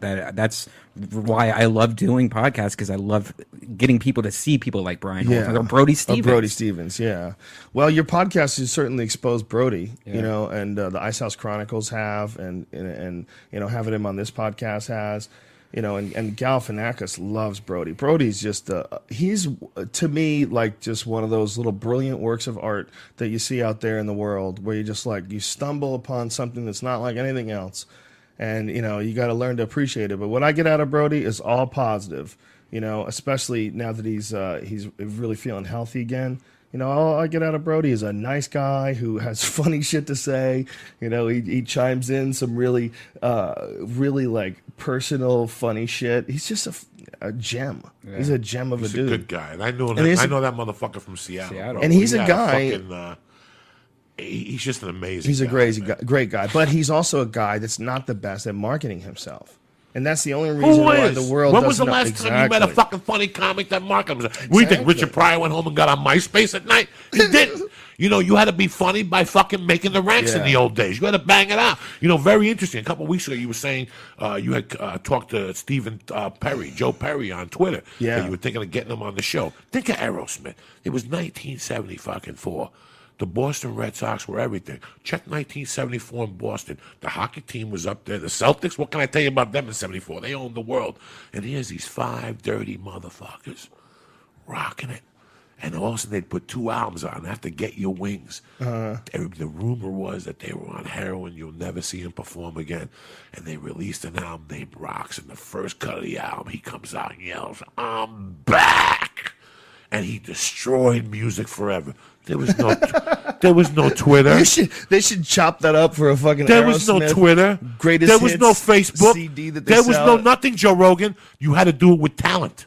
You had to make that much of an explosion in New Hampshire for these motherfuckers to come to and watch you. You think about what Aerosmith did in 1974. I've always been a huge Aerosmith fan. You think about what you have a minute. You go home and you put on Rocks. Look at the cover of fucking Rocks. It's 5 diamonds. 5 diamonds. 5 guys that didn't even talk to themselves. 2 guys split on opposite sides of the house, and the drummer and the bass player talked. Everybody else didn't talk. You had Why? to sign your name because now they were on the fucking H. You had to sign your name to book the studio, which was in the basement. So you imagine me and you living in the same house. We hate each other, but we still in the band. Look at Rocks, and they did this for Rocks, Toys in the Attics, and something else because they got 5 albums. Oh, draw the line. They got five albums that I'll put up against anybody. Get Your Wings, I'll put up against Rocks. I'll put up against anybody. Bring it. Yeah. I'll put it up against any Pink Floyd. Rocks. When Joe Perry takes those heroin, fucking put on Nobody's Fault. Listen to Nobody's Fault. Listen to fucking. Oh my God, I've been listening to Kings and Queens. Oh yeah. When he not the version on the greatest hits. They chop the heroin guitar. The long version, and you hear Joe Perry fucking your soul taps. Joe Perry was a bad motherfucker. You know, there was a time when Kurt Cobain killed himself that there was something going on between Aerosmith. It was like Steven Tyler and Bob Goldthwait were having some back and forth thing where Steven Tyler was talking about, pretty sure it was Aerosmith. And they were saying that like Nirvana was, you know, the last thing they would give a shit about was Aerosmith. And I remember thinking, how can anyone say that? Like Aerosmith, they became ballads for movies. But there was a period, a time, Walk This Way. I mean, come on, man. Bro, look, from They 84 were on, fucking badass. what they came back to, they were 5 guys that were strung so much on heroin, even Night at the Ruts, which was torn by the critics. If you put it on, it's a great fucking album. It's a great album. That's when he left. And I remember I went to see him. I went to see the Joe Perry Project Heart opened up for them. Jesus at Radio Christ. City. Again, I was on a Quaalude and I grabbed the fucking blonde by the ankle. Security almost fucking You killed grabbed me. the guitar blonde. player? I fucking grabbed it. Did I you wanna really? Bite that fucking ankle, you dirty blonde bitch. Oh, that bitch could play. Let me guitar. tell you something, bro. But it's funny because I read that after Tyler went on American Idol, Aerosmith sold a bunch of albums, but they only sold albums up to Love in an Elevator and all that shit. Their fucking original, the Bloodline, these kids can't handle it. You put on Get Your Wings, Train Kept a Rolling live, and they mix it into, because if you listen to Train Kept a Rolling, that's never been done before. It starts studio, but it ends live. What were they doing? What was Hart doing that made them so good? Were they doing heroin? What were they I doing? don't know. What did she Their do? first fucking 2 or 3 albums, Little, whatever. God damn, they had some great songs. No. Barracuda is a great Tremendous. fucking song. And what about Oh, girl? Listen to the words Yeah. on that, bro. It's about a girl who's getting drilled. Yeah. And she loves the cock and she Whoa. ain't coming home no more. Whoa. For a while. Try to understand. Try to understand. Try to understand. He's a magic man, mama. Listen to how she says it. He's a magic man, mama. That Yeah. dick is driving mama crazy. God damn, no shit. That's a dude who's just sending home the goods. That's when you're 18 and you run into a 22-year-old that's been slinging dick since he was 13. Maybe He's just been did eating a- ass, and you've been like fucking a Cub Scout who just banged you straight. Men love to do that too. Oh, Men they love turn to you out. just leave a devastating impression. Like, it's almost like getting off stage when you're dice going, follow that. Nah, it's like being 16 and fucking a girl and getting out of school and she's right there ready to carry your books. That means you laid some pipe on that bitch. That's an important thing to do too in a relationship, man. You got to rock that chick. You never understood and then again, it really goes back to the golden principle of life. The more things you do that make other people feel good, the better you feel good. Maybe you just had a card trick that was really cool. You gotta rock you. Like when I'm you're gonna put married you to on a silent, woman. you When you're motherfucker. married to a woman, after 6 or 7 years, you lose that spark. So every once in a while, That's why you need weed. You get a piece of ass that's like every other week. That's like just a piece of ass. But every 2 months or every month, you come home one night, you pull her by the hair and rip the panties off, and you get down. You gotta rock it. It's like Anderson Silva. He's gotta smack somebody every 90 days. You gotta smack somebody every 90 days. You know what I'm saying? That's Anderson Silva. Did he say that? Who? Did Anderson Silva say No, that? but he smacks somebody every 90 days, don't he? It I was don't like, matter what someone's he going to said. attribute that to him via Joey Diaz. Even if he says it, what's he going to well, you were going to understand? Smack in the face. You don't know what the fuck he's saying. But he smacks somebody in the face every 90 days. That's what he does. Anderson Silva's living the life, man. That's a fascinating cat right there. No, we missed out. And They're gonna, they're going to have that fight in Vegas now. I know. You got off the fucking hook. You better. I wanted to go to Vegas. I had a great time in Rio. I know Rio's you had a beautiful. great time in Rio, but if a long Chael flight, Sonnen though. would have fucking That's pulled what I out was a worried new chuck, about. they would have Well, when I was- dismantled you like what's that Charles Bronson For movie? people when the don't know, cannibals come there out was the going to end? be a fight in Rio de Janeiro, Brazil, in an 80,000 seat soccer arena between Anderson Silva and Chael Sonnen, the most anticipated rematch, maybe in the history of the UFC. The first fight, 4 rounds of complete domination by Chael Sonnen, took him down, always on top, grounding and pounding, dropping punches down, and then the 5th round, Anderson catches him with a triangle and come from behind a victory. Incredible fight, right? Okay, so they were going to fight. They were going to have a rematch in this soccer stadium, but all Chael Sonnen does is talk shit about Brazil. He's coming on the week of May 7th. We're working out the date, but he's going to be on because he's got a book out. And if it's a Chael Sonnen book, I guarantee you it's tremendous. That dude is a funny motherfucker. He, in my opinion, is the best shit talker, the best fight promoter of any sport, period. If you knew that guy, you knew what he's really like, and then you see like what kind of a ruckus he can stir up and how much clever shit he comes up with and how great he is at answering questions at those Q&As. Off the cuff, I still don't see his plane prepared. ticket for Brazil, so it all went down to 2. Yeah, it well, all went down to 2. this is what happened. The I know, UN has I know, a meeting. I know. The Let's first reschedule couple for days. September then. Let's reschedule for September. Joey. No, It's no, gonna no. take place in I know. July. I want to see it. I don't want to see it. What are you I want to see talking it in about? Brazil. I want to see it in Listen, Brazil. that's dangerous. To prove a point. Well, you shouldn't have said nothing. They should have said nothing. He most certainly shouldn't have said something bad about the country of Brazil, because let me tell you something. I've never seen a country as fiercely loyal as Brazil. He talks shit. Now you got to go down there. They bro. love. And I love Chael. And I love each you other. gotta go They down love there. the Brazilians. Love being Brazilian, man. There's so much pride in Brazil. It's like, you know, it's a lot like that too. Is Canadians. There's a lot of Canadians who will come down here and they find out you're a comedian and they're really excited to tell you about real funny Canadian comedians. Like we've got, you know, Canada's got some really good comics. Bro. You know, Jim Carrey came from Canada. You know, like they're like proud to be Canadian, but not as nutty as the Brazilians, man. Brazilians I've never seen anything like it. I've seen guys fight in Canada against Canadians, and the Canadians, even though they were rooting for the Canadian fighter for sure, were very polite for the most part to the American fighter, whoever the fighter was from whatever country. In Brazil, they're chanting out, "You're going to die."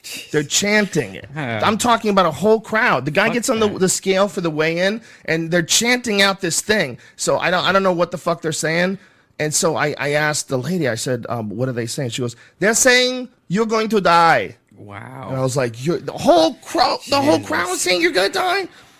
And so then we're at the fight, and it was one of the dudes from Brazil. Fuck, I can't remember his name. And he fought Mike Pyle. God damn it. Ricardo Punch. Ricardo Funch, who actually, I was getting confused. I was connecting him with Gonzaga because I know he trains at Team Link in Western Massachusetts with Gonzaga. And Mike Pyle knocks him out. And Mike Pyle is like bowing to everybody, trying to bow, and they're booing like at the top of their fucking lungs, man. They're going crazy. By the time I get into the octagon, he's saying, "I just want to say that I love Brazil. It's an honor to be here," and this and that. And they're chanting out something. So it sounds like Cigano, Cigano. And so I asked the lady, I said, "What are they chanting out?" And she goes, "They're chanting out for Junior Dos Santos, Cigano." And so I go, oh, okay. That wasn't what they were saying. They were saying Fegano, I think is how you say it, which means faggot. Wow. So 18,000 people were chanting out faggot to a guy who is bowing to them and saying, "Thank you, I love Brazil, I love it here, thank you very much." Like they were just mad that he beat a Brazilian. They are so passionate and nationalistic that if Chael Sonnen won, my God. That's the only reason why I was worried about you. The only one I'm worried about is you and Goldie. You know, that's it. Yeah, well, they had a wall of security around him. He was just in Brazil recently. They had a wall of security around him. You ever see the Robert Kennedy assassination? Yes. It would have been just like that at the weigh-in. All you would have heard was... Fuck that noise. Yeah, well, it could have been, man. We could have seen him get assassinated. That's not a joke. That's all you... What happened? Yeah. He's on the phone. Get a towel! It would have been all... No. Yeah. That's all you would have heard I think Brazil. from now on, all UFC should be in Japan. Yeah, Japan was very polite. Japan was the most polite place I've ever been in my life. Tokyo. Have you been following the shit lately about the reactor? Like the last couple days? I've been following what appears to be an article that's written on one of those fear sites. It's like the end of the world's coming, and apparently, according to a lot of people that read it on Twitter, the science is not correct and it doesn't make sense. But that said, I'm just repeating shit that I read. I don't really have any I hope not, man. I want to knowledge whatsoever. But it doesn't seem like it's good. I mean, what's going on with that fourth reactor? Is that thing melting down too? I read something about the fourth reactor. I was like, Jesus Christ, is that a possibility? Can you imagine if they have 4 reactors that melt down and turn that whole place into just a radioactive We would be sewer? fucked too. People are saying, when that fear thing, people were saying that California was already getting fucked. Yeah, well, they're saying that we have higher levels of radiation than ever before, and they're attributing it to Fukushima. They're saying that it's in Boulder, Colorado. They're saying it's essentially all over the country. You can't stop it. You know, it just flows over. The question is, how much of it can we absorb before it becomes dangerous? That's a question I don't know. But they are saying that we are experiencing higher levels of radiation than usual because of these Japanese reactors. I think it's the whole country. Is there any kind of like on it type shit that would help you? Yes, potassium iodine. Potassium iodine offers protection to different parts of your body, especially your thyroid gland can be adversely affected by radiation. Wow, there's been a lot of thyroid cancers lately and thyroid disease. So I don't know recently. if that's been since the reactor, but I mean, there's a lot of environmental factors and genetic factors that can contribute to that too, right? Dude, you need to have a zombie away for On It. That's just that. Zombie away? Yeah. Seriously. Keep you from getting fucked by radiation. Yeah. Well, I bet that I shit don't- would sell. Yeah, maybe. I don't know. I don't know what the fuck the future of energy is, man. But it's real scary that something like that Fukushima shit can ever happen because we're looking at such a small time frame. Okay, we're looking at here's the Earth in 2012. Right, picture this. In 2012, 100 years ago, there was no nuclear power at all. There was nothing like it. Okay, that's 100 years ago. They had not figured that out yet.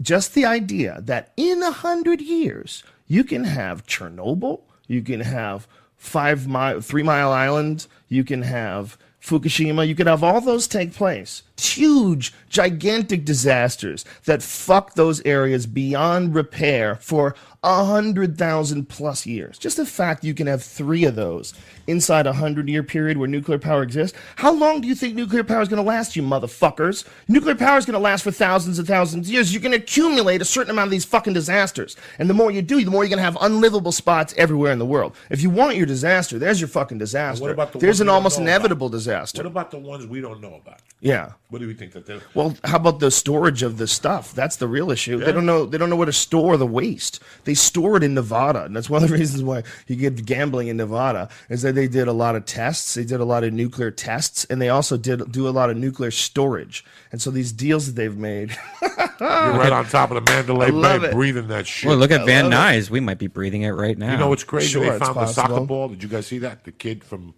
with Yes, earthquake, Japan, and they yeah. found it in Alaska. Yeah. So if they found the soccer ball, that shit's already there, my friend. That Simi soccer Valley. ball didn't show up by itself. Well, then That that's motherfucker showed up with 100% something. proof that radiation Yes. is hitting our shores Yes, because it's hitting our shores. they've said that they've already, they can actually track it in the Gulf Stream. They know where the because they had to pour millions of gallons of ocean water on the reactors to cool them off, and they're still doing that. They're still doing the same thing. So they're just wantonly polluting a huge area of ocean to stop their issue.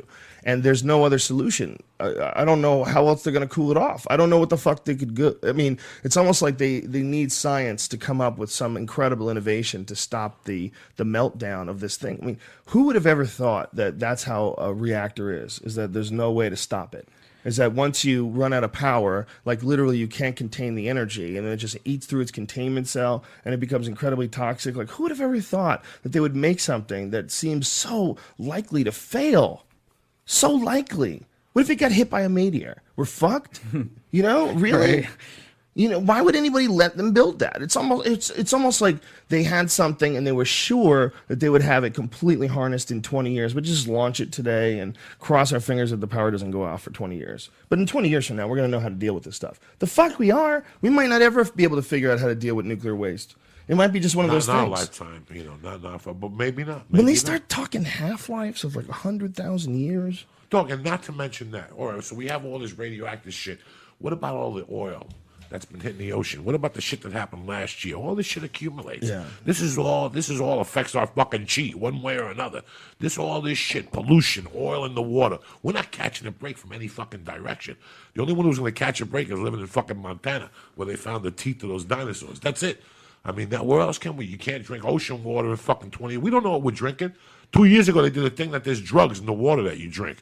Small percentiles of, fucking Valium or whatever the fuck they found, which doesn't affect me. I don't give a fuck. It adds to my party. But I'm just talking about there's a ton of shit out there that we don't even know about. That's what we know about. We know about that. What about when we talk about Rocky Flats in Colorado? We think those people are out there because they're making that up. Those people are real intelligent out there. And they said that shit was leaking for years. They had proof from Rocky Flats. So we sit here for hours and talk about Boulder and all this shit, how great it is. But those people had proof that there was leakage up there in that beautiful fucking area.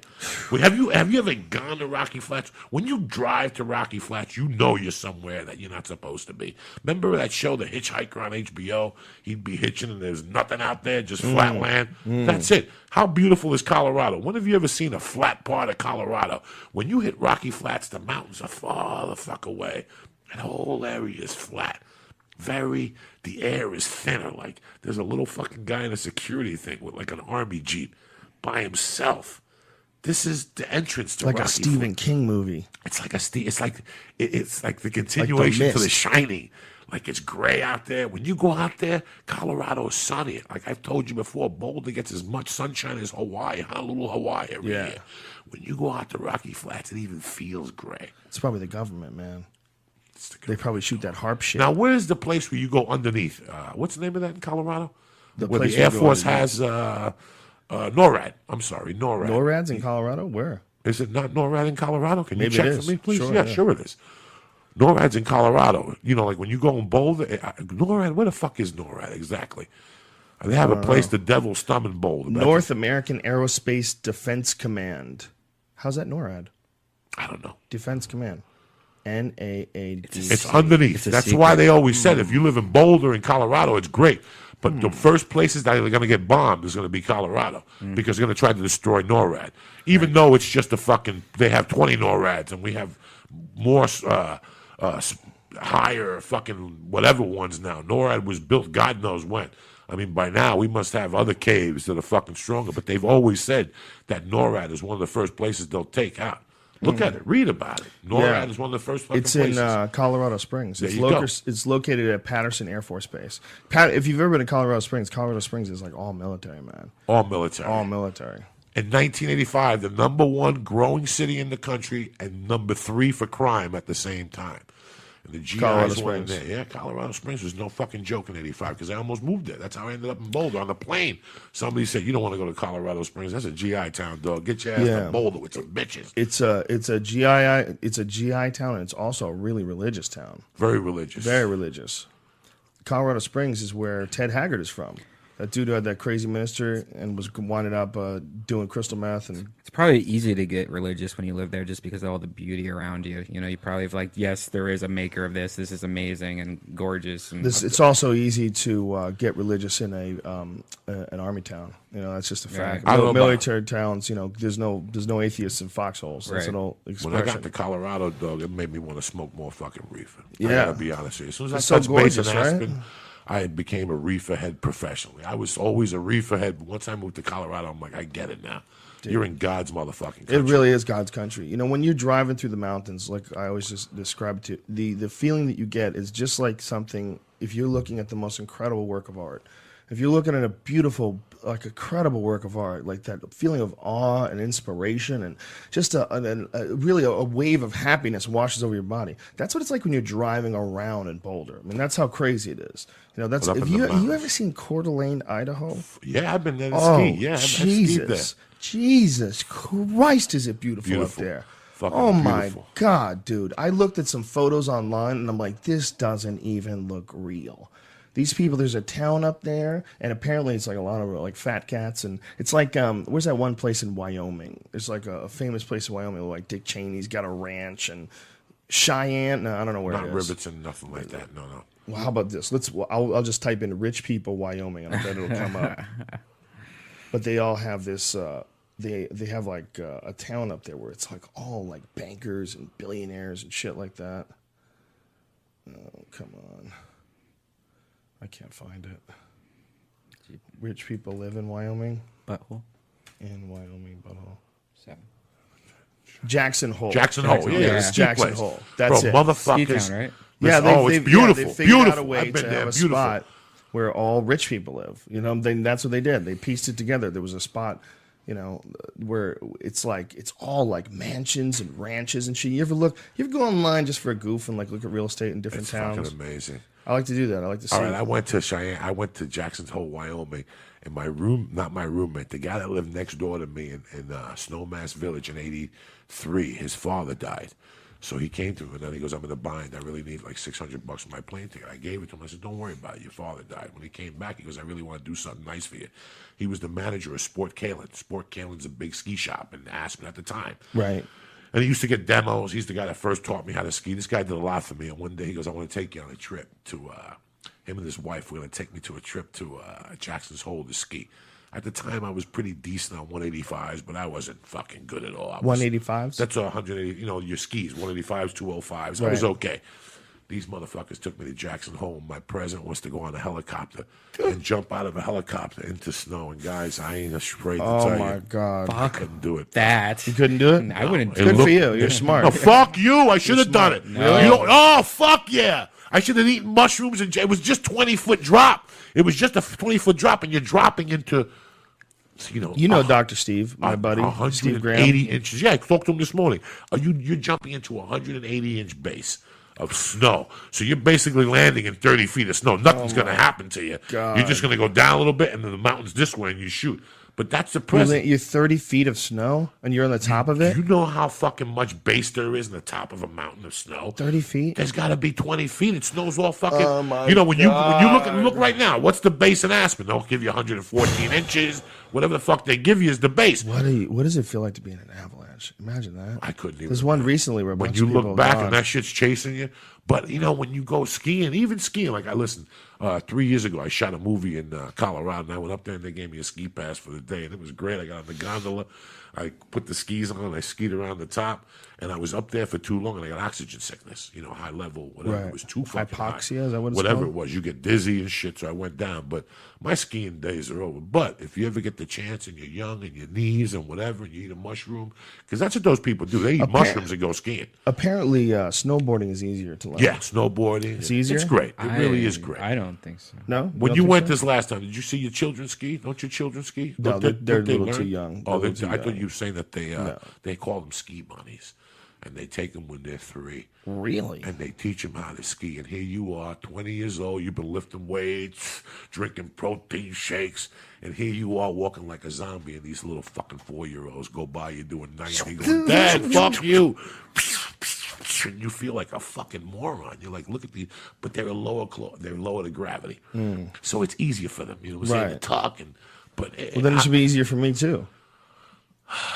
That's, I got a lower gravity. it took me 3 hours to walk from Sport Cantlin to the lift, bro. I grew up in many ski hours? club. 3 hours because I put the skis on. I thought I was going to be like everybody else. no. But I kept falling and falling. You were walking with the skis on? like a fucking Momo, like trying to practice. Did you have ski poles? Yeah, I had the So you poles. were doing like Oh, a cross country please. type? That's That's a shit. different type of ski. I though, would right? go skiing with you guys anytime you want. No, not now. Yeah. No. Listen, Really? You ski? I grew up skiing. He grew in up ski skiing. club. I ski Don't you have every like week. a wonky knee, though? Yeah, that doesn't. He did it when he was younger. See, when you're 12 and But you- 13 and you ski, nothing happens to you. It's Joe just Rogan. You say leaning. you have a It's leaning leg- left and It's right. just leaning left and right. Yeah, it's not that big of a deal. When you're a Really? kid and you go skiing, your knees are fucking nothing. Your cartilage is strong. Everything's Man. strong. You just bounce. Like I said, you don't twist. It's when you get older that those skis cross. You're fucking history. I never fucked with anything when I was growing up that involved the cold.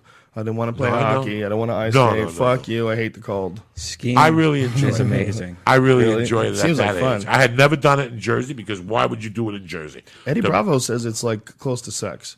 It is. When you're flying and you Yeah. hear that wind going zzz, and then you realize it's Yeah. you. Your body is like a car. Yeah. You're just going You around. realize these, like, it's fucking you. paths, and you see like all this, like you're in the forest. It's like it's you can't Yeah, describe it. It's I amazing. don't trust myself, man. I'm too fucking impulsive. This is what would happen to me, Joe Rogan. I would go jump off the gondola and I would start skiing and go and tuck, But Brian, I would tuck and get great stance and I'd be balanced. And all of a sudden I realized I'm going a little bit too fast. Yeah. And I would fucking crash Yeah. on my own. Like I'd be scared. Me I'd too. scared myself. Oh, me too. Like I'm going too fucking fast. Why? No. And I'd fucking plow and I told you, I would take out ski lines. I would just take out a line, tuck my fucking head and go for broke. Would you really? Yeah, How many fall on times? my don't ass. know. How many times did you do that? Oh, a couple, Doug. I'm embarrassed to say it, but it's easy to freak yourself out. it's sometimes. easy to freak yourself out. You freak yourself out. You're like, once your people are next to you and like they start going faster, zzz, zzz, and you're like, oh no, because you know what the results are. How many times have you fallen? Your ski is 2 miles up the fucking Yeah, hill, that's- and you got to fucking climb up with those boots and go get. You don't know how many times I got on a gondola with like 3 old, and I call them gondolas. I'm sorry, the lift. You don't know how many. What's the times, difference? The gondola has a hut and it's warm. And you could smoke dope in there, and people Oh, sit so a across from you. gondola is like a little house. Yeah, it's like a little house. So you don't know how many times, I swear to God, I got on a gondola. And, hi, I'm Brian. Hi, you don't mind? No, come on in. And, where you guys from? Texas? Oh, nice. Where you from? Jersey? What are you going to do? Oh, we're doctors. And all of a sudden, right before you're ready to tip off, they're like, do you mind if we spark a joint? And you're like, come on. Yeah, we're going to spark. Or sometimes they give you a Do you think mushroom. that's still going on like Those that? people go, listen, it's like anything It's like else. When people go surfers. on vacation, Yeah. they go to lose their fucking Well, mind. yeah, and by the way, it's gonna make it feel better. Yeah. You know, pot mushrooms. They eat mushrooms and they go to après skiing, which you sit in a jacuzzi and talk to people from 5 to 7. I don't do that kind of. I don't do that stuff either. No, But he's really weird with the jacuzzis. no, not me. I'm just saying that's what they do up there. You ski till 4, and it's called après skiing. Après skiing is where people go and they mingle and they talk shit and they sit around. You have a waitress who comes and brings you drink. That's what après skiing is. It's nothing bad. I'm not into jacuzzis or nothing, but I like the skiing part. You know, I had a ski pass. I worked at. I'm not into jacuzzi. Yeah, I worked at Mr. Video. So he gave me a ski pass. So the video store wouldn't open until 12. So I would hit the slopes from 9 to about 11:30, go home, eat a sandwich, and go to work. I had a 3-mountain slope. I would never go to Ajax. Ajax is like this, Doug. That's not for Uncle Joey and you. Ajax is like this with lumps. So you don't know what. So Aspen you like, Mountain is it like this. you'll like hit a rock? Like Yeah, Ajax is like this, motherfuckers, with lumps. So people jump off and land, that type of shit. No. I went one time and I told them, stop this right now. Get me back. I'm going down. I ain't afraid to tell you. Aspen Mountain I could ski, and Snowmass I was the king. Cause have you ever seen videos of those guys going down the side of a mountain and an avalanche is chasing them? Yeah, fuck that shit. Whoa, that's a fucking crazy thing to do with your time. Joe Rogan, one time I was living in Aspen, I was planning a jewelry heist. There was a jewelry store at Snowmass Village. Bro, I destroyed the Snowmass Village Mall Christmas Eve. If you can look up that paper, look up Snowmass paper, whatever it is, 1983.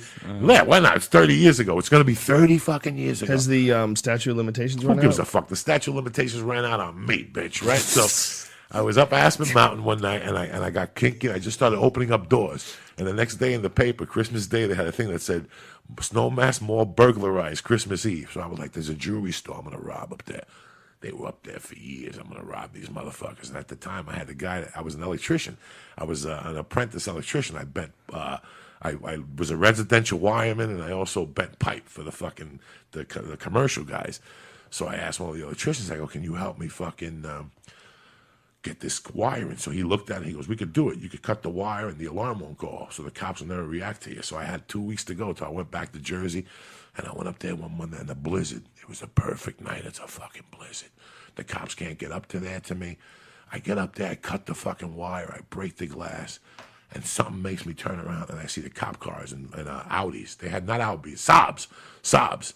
Then I seen the lights, but they didn't have the sirens. But they were down away from me. They were down away. This is just to show you how smart your brother, Uncle Joey, is. They were down away from me. So it's a blizzard. They can't catch me. So I put my hood on. I didn't rob the jewelry stores, but they're coming. So I start running. I fucking fall down the slope. I cut around. There was, back ways to get into my house. I lived on D12, Creekside. I climb into the apartment. I take my clothes off.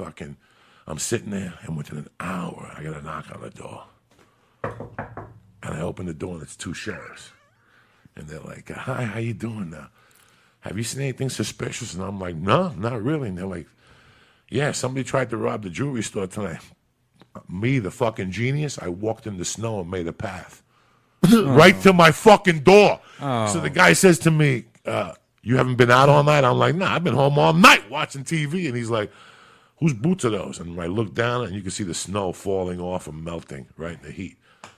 And I'm like, they're my boots. And he goes, so you haven't been out all night? I go, nah, I had to go out to the car to get the fucking cassette out of the car or whatever. He goes, well, it's funny because the path from that jewelry store leads right to that fucking door. You silly bitch. They had me, but they had no charges on me. I disappeared 2 weeks later, so before the cops came knocking for me. 2 weeks? It takes that long to bring you to court? They had nothing. They had no fingerprints. They just had, at the time, there was about 20 fucking, they can't, they had to mix them in. Cutting the wire. wire. By that time, I'll get Barry Sheck. They had no tools or nothing. By the time remember, for them to come in your house, unless you let them, they have to have a warrant. So they couldn't get you on just the footprints from there to your house? No, I could, because I told them I went out to the car. I could have mixed into somebody else. What the fuck? I get defenseless. What the fuck, dog? Don't make me call Barry Sheck. How clean were these footprints? Were these by that time, the footprints of snow had fallen over these them. Like Silent Night? But they're still, they were still over it. Oh, holy night. Those are those depressing times for some reason, man. A lot of people ice themselves around Christmas. Yeah, that song is That song. depressing. That's the fucking problem. Jesus. But what is Reminds me it of my about people that childhood ice sadness. themselves around holidays? Is it just they don't feel loved and they just get, It's a they lot of get money fucking pressure, depression. into bro. it? You know, for some people, the holidays a lot of pressure. Somebody leaves, somebody you really love. I mean, There's a lot of that. I wish in my life I got to love somebody that once they were gone, I would die. Like you ever hear like a wife dies and a year Yeah. later the husband dies. It happens all the time. Happens all the time because It's happened with my grandparents. We talked about it yesterday, actually. It's very sad, but I never thought about, Joe, and all the shit that I went through. I never thought about icing myself. I just always considered But it. why Christmas though? It seems like there's like high expectations of love, and then you measure yourself up to what I you don't always have. get depressed Do on you? Christmas. Yeah, especially in Ohio, you usually can't leave the house because of the weather. You're broke and you have to buy something for your girlfriend, your mom, and you're just like, how am I going to do this? So you're working more, trying to make up enough money to pay for presents. I remember when people would get Christmas jobs. Yeah, They would get extra jobs, 6 weeks like before high school kids would get Christmas jobs. I hate Christmas. Yeah, I get Christmas depressed is for a lot one of fucking pressure. day because I don't have a mother. I don't give a fuck about gifts and all that shit. I get depressed because you don't have her a birthday? family. In fact, my mother's birthday is when we're in New York. I got to bring flowers to the fucking cemetery Friday morning. Where's the cemetery? Jersey, right? We hooking. Yeah, that's another thing. Especially when you live out here, you can't see your family, so you're sitting here by yourself, and you don't have a girlfriend. You're fucking sitting lean. I don't know. Like last 2 Christmases, I've 8 lean pockets. Instead of You fucking could just go get some healthy food. Yeah. Yeah, You could fucking I make a could, nut. but it's like That's it. that even makes it Eat worse. those lean pockets. I'm a one-man fucking parade. Even if I'm alone on Christmas, that motherfucker will rock. I got weed. I got pot cookies. I go to Boston Market and get a turkey with the stuffing and the trimmings. There's so many things you could do. Like, I've really been fucking depressed on holidays. Not to the extent that, like, I'm going to kill myself, but I don't have a fucking family. Christmas and your birthdays, when you really think about your family, you say, before we came here tonight, I did something. I showed Joe and Bread Band, my family in Cuba, and I cried when I watched the video. I never met these people, dog. How would you feel? Let's talk How would about you this. feel if you were 49 years old and your fucking cousins were coming here to record an album in Burbank, and my uncle called me and he goes, "Your cousins are coming from Cuba and they want to meet you. They've seen your movies in Cuba, right? And they watch YouTube on Cuba, so they wanted to meet me. And they land at fucking LAX." And the driver says, "Do you guys want to drive in L.A. and see what L.A. is about?" And they go, "Yeah." And they go on Melrose, and my name is on the wall at the Improv to do a show that night. Want to tell me what the chances are again? Holy Want to tell me shit. what the chances are again? And they stop, and they go in, and thank God Rita was there. And Rita goes, "I know who Joey Diaz is." And Rita called me, and she goes, "I'm standing around your cousins right now." How amazing is that? How fucking, I'm coming out of a fucking podcast with Duncan or something. And the band is amazing. Both of them. ass. And I fucking go down there and I meet them, and one side of the family's whiter than me, and his sister is black, and we go to Cantor's to eat. And while we're in Cantor's, Joe Rogan, every morning I play music on Twitter, and sometimes people give me shit. You're a comedian, and I don't play the music for that. I play the music because it's an energy. And I never knew it till I'm sitting with my cousins. They can't speak a word of English, but they knew the words to Stairway to Heaven. They knew the words to 38. What's that song? Mr. Saturday Night. When you seen Cuban people sing the fucking words, they don't know what those words mean. They told me, they go, "Let's sing." They sang Leonard Skinner's Saturday Night Special. Don't know what "the" means. Don't know what Saturday night means. They don't know, but What they did it sound understand like? the energy. Beautiful. They even did the guitars in their head. Bang! They even did. My cousin, the black one, even did the guitars. Let's play a little bit of them. There's a guy and a girl. There's That 2 one- cousins. Well, first put the VO song Okay. on, because goddamn, this is like some Rage Against the Machine, Yeah. wild. and this, all right, You know, I got high with him, right? How is the lyrics? I don't understand what they're saying, but how is they great? Are they great lyrics? It's just the revolution, man, and they sing about the revolution and being free, and then I sat with them and they told me how they opened up for Audio Slave, and when they sang fucking Yes, nobody knows Yes roundabout. Nobody. I've been around the bow. I want to take you out and out. They sang that, and that's when I had to go outside and smoke pot. I was like, so you guys just live off American music, and here these fucking maggots put it down and this and this. To them, there was everything. Aubrey was at the Black Keys. I guess he was in Austin, the Black Keys or not. And fucking, he sent me a video from his iPhone. The fucking place is huge and it's packed and people are going fucking crazy and the Black Keys are rocking out. And I thought to myself, I don't remember who it was. I think it might have been Doug Benson that told us that he saw them at a place like in San Diego years ago, and the place was like half full. Yeah. And Like you know they- why they sold out Madison Square Garden in 15 minutes? You know why? Because they're fucking badass. They're bro. undeniably badass. They're They can't be badass. stopped. They're the only ones that are keeping it alive. Right. That's it. They're the real music pieces right there. That is real music. There's no horse shit in that music, man. That's that, and there's a reason why they just exploded with it. All right, so here's Joey Diaz's cousin. If you want to go on YouTube, it's the letter X and then a space Alfonso, and that's ALFONSO. And this is the song called Vio. And let's see. It's not PH. It's not Alfonso with a PH. No. FF.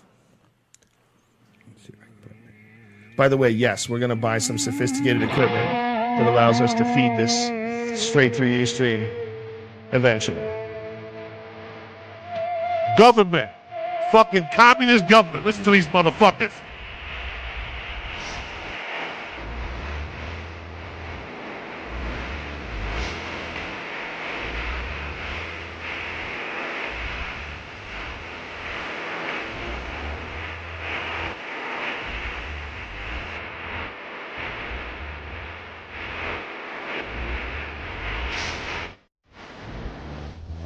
Translate. I'm not lying if I tell you that I'm living out my fucking dream. The culture of the nations. It's losing in all the fucking angles. I don't want things to get me confused. I don't know what the fuck he said. It's living in this past, motherfucker. Oh yeah. Where do you stand in your past?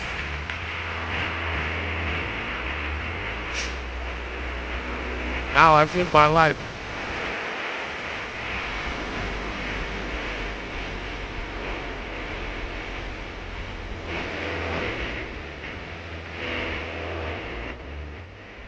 Dude, they are fucking badass. And they opened up for Audio Slave. They opened up for Ozo Motley. Are they on iTunes? They're on iTunes, I think. But the classic thing they did that fucking had me crying was when they told me that Fidel's assistant went to them and said, when we do the statue of John Lennon, because Fidel had a lot of respect for John Lennon. You know, John Lennon was a half a commie in parts of him. That guy used to beat the fuck out of Yoko and his first wife. He did? Yeah, he's a crazy motherfucker, John Lennon. John Lennon beat the fuck out of John Yoko? Lennon was violent and shit. He's crazy. Though. Where'd you read this? A long time ago. A lot of Really? people know. He would give out Jimi legends. Hendrix, Jimi Hendrix used to beat up his girlfriend. Yeah, too. they're lenyons. Those dudes are fucking nuts, bro. They're Well, that nuts. was one of the things in, I guess it was Are You Experienced? One of the books where I was reading, because I had a conversation about whether or not Jimi Hendrix did heroin. You know, and everybody always said it was acid or it was heroin, and you know, what was it? And I've always attributed heroin to great music. And some people have corrected me. Then I found out that Jimi Hendrix had tested, or had been arrested for heroin in Toronto. So it was like, okay, no, he definitely did heroin. But it apparently was after he had released all of his studio albums. That's when he started doing heroin. And in this story where this guy was, one of his bandmates was talking, you know, describing their life, one of the things was about Jimmy beating up one of his girlfriends. And I read it and I was like, whoa, man, that's fucked up. Like that, I don't want to believe that. I don't want to believe that Jimi Hendrix is beating up his fucking girlfriend, man. You know, after the Beatles, John Lennon was fucking an animal. I mean, he was a co-writer of Fame by David Bowie, which is a banging fucking song. He was the co-writer of Benny and the Jets, and he put Imagine out. You know, it has all those great fucking songs on it. I mean, that Imagine album is fucking deeper than deep. You got to be crazy fucking somewhere. I mean, the motherfucker lived at the Dakota in the middle of New York City and walked around without a bodyguard.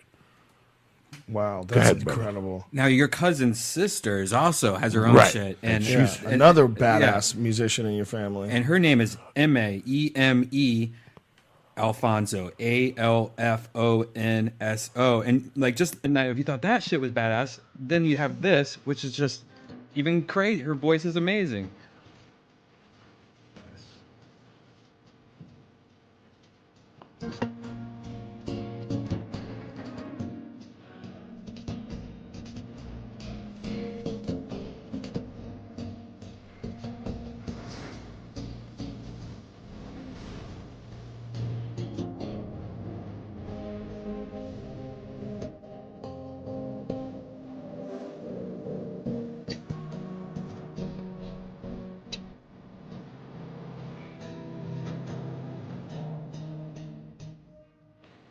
So the flavor just runs in your whole entire family. That's the Valdez side.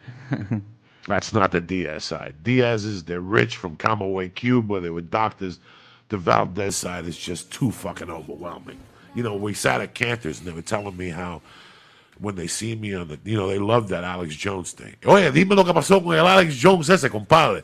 They were fucking like, they don't even know what I was saying, but they know I was going crazy. But what they told me when they watched me on stage at the Improv, and it killed me, they said that you've never been around your family, but you're them. If you went back to Cuba and got in the middle of the house and started telling stories, you'd be a Valdez. Like, they still get together. And they went and visited my sister that I never met. You know, when I left Cuba, I was 3. I never really remembered her. And she's 10 years older than me. And they told her, my sister, that they were going to find me when they came to the fucking States. So they just got back to Cuba, and I just emailed them yesterday. And I'm probably going to talk to my sister for the first time next week since my mother died in 1979. That's pretty awesome. crazy, man. I'm fucking crazy. But they're all, see, their parents, they're my second cousins. My first cousins, their father is also a big-time Cuban musician. He's got a house. The government gives him a house. He's got surfboards. They give him fucking food. You know, he's fat. They take good care of him, you know. But it's amazing seeing those people because I never knew what my family was about. I had no fucking idea. And they were even like, dog, we're all musicians. How the fuck did you end up with this? How the fuck did you do this? But they all said you're your grandfather. You and your grandfather, the same motherfucker. Even my uncle says, so awesome. You look like him, your forehead, your face, and just your hustle, the way he raised his kids. I'm a Val. It's so weird when you really see where you come from. And as much as I thought my mother was crazy, they're Valdez's, bro. She stabbed a dude. She had an alias and came to the States. I didn't get Social Security. My She mother had had an alias like Red Band, has a stage name. Yeah. Yeah, man. Fuck you and your stage name. But bro. she owned the bar in her alias. Man. She owned the business under her alias, Sophia Cecilio. So when the people would come and go on Sophia, I would go, I don't know no fucking Sophia. My mother would come home and hit me in the head and go, what the fuck, bitch? I'm Sophia. Get it together. Like, you're supposed to know that. Yeah, I didn't know that. And then I That's found hilarious. out, and she's like, when I'm at work, you know, I'm Sophia Cecilio. That's right? really funny. But when my mother died, I couldn't collect Social Security because she had never worked under her real fucking name. So she worked under her alias and had all those businesses under her alias. So something always comes back to bite you. But it's really weird when you put together your fucking family tree. Did you grow up being around your mom's bar Oh, every day. every day? That's why I don't drink. Yeah? Really? Yeah, I don't drink because it was there for me. Oh, So that's from the time I was 3 to 12, I was at the bar every day. It really is. That's the way to have kids like learn alcohol. Just Be have it motherfucker. around it. Have it around so it's not some sacred thing that they can't get a hold of. When I They was have like, it when they're young, they what realize, are, oh, this what are is those gross. Italian bottle of wines with the fucking shit on it? You know, what are those wines? Chianti. Okay. Chianti. When I was like 4, my mother told me a story that she was drinking Chianti, and after she went to bed, I got up and drank half the bottle, and she got up and called the cops. I was missing.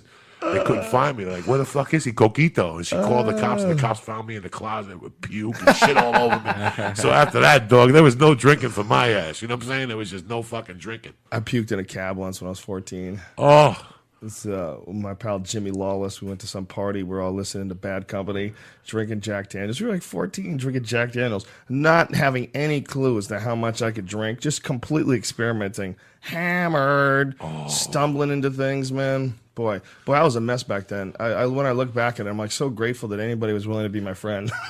I look back when I was young, you know, do you ever do that? Like look back when you were young going, God, imagine if I had to be my friend when I was 14. And then you have the reporter kid, the guy we were talking about today, who has his own podcast. He's 13, and that kid's got his shit together. Yeah. He's like beautiful. he's a little band, you know. That's he's beautiful. He's a pretty prodigy. crazy. Yeah. What's his name? That It's- reporter kid? That the reporter kid on Twitter. Good fucking kid. Great I had a guy. great time. Good with for him. him, man. You know, But you then look- you open yourself up. Now a million dudes are going to ask you to be on their podcast. Hey man, I did because that kid's cool. Bro, I do. If Hey, people man. hit me up and they're decent, it. I'll do the podcast. You know, if I have time, I'll try Yeah. to do it in there. Yeah. You Me know? too. And I It's try hard to to help find the people out time. every week, but like I have some people that contact me for Saturdays and Sundays. I can't do it on Saturdays and Sundays, bro. I Yeah. can do it during the fucking week. You know, now people hit me up. Can you do my podcast at 9 o'clock at night? You don't want me at your house at 9 o'clock at night. I've smoked 80 fucking joints. I'm burnt the fuck out by 9 o'clock.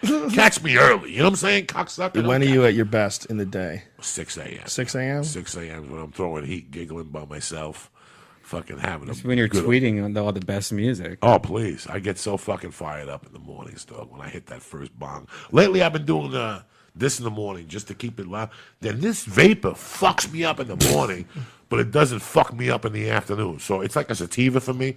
I only smoke it early in the morning, and then after like 2, I got to go back to the fucking heavy-duty boy. When was the last time you took a day off of weed?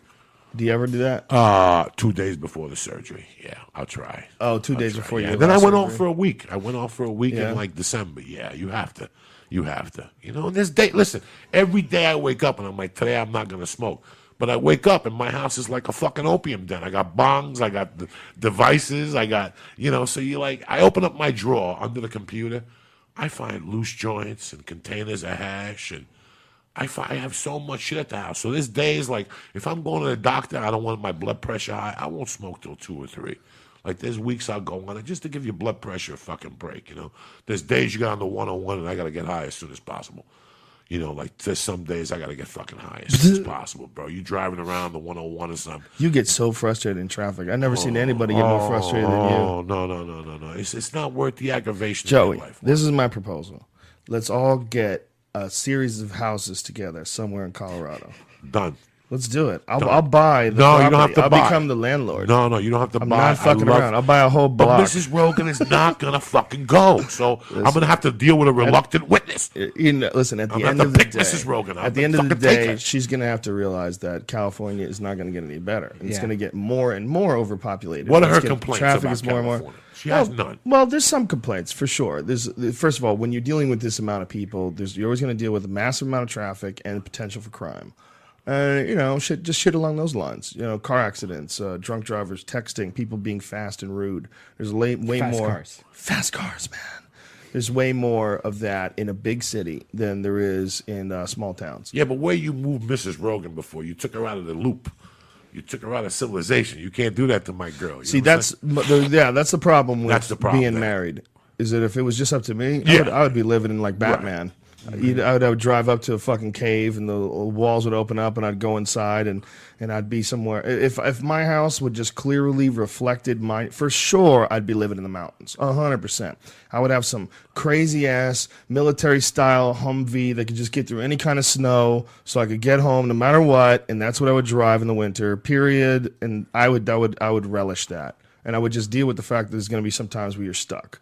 There's going to be some times where you get snowed in. There's going to be some times where you're going to have to fucking shoot a shotgun off to get a bear off your back porch, you know. As long as you know that going in. As long as you know that going As in. long as you know that you live like a doomsday prepper. How Yeah. great is that show? I Anybody would- watch that show? What is it? Doomsday Preppers on Discovery? No. You got to start watching My it. my He feeling. does not need to watch. Yes, that you do. anymore. Yes, you do. About people that are getting ready for the apocalypse. He needs and people cartoons that are in his getting life. ready for fucking economic downfall of the country. It's for people. It's fucking crazy, Joe Rogan. They build fucking. I don't need to see underground- that. You have to I don't see need it to just to see how crazy these delved motherfuckers into are. that world. I know Have you people really? I know people that are doing that, man.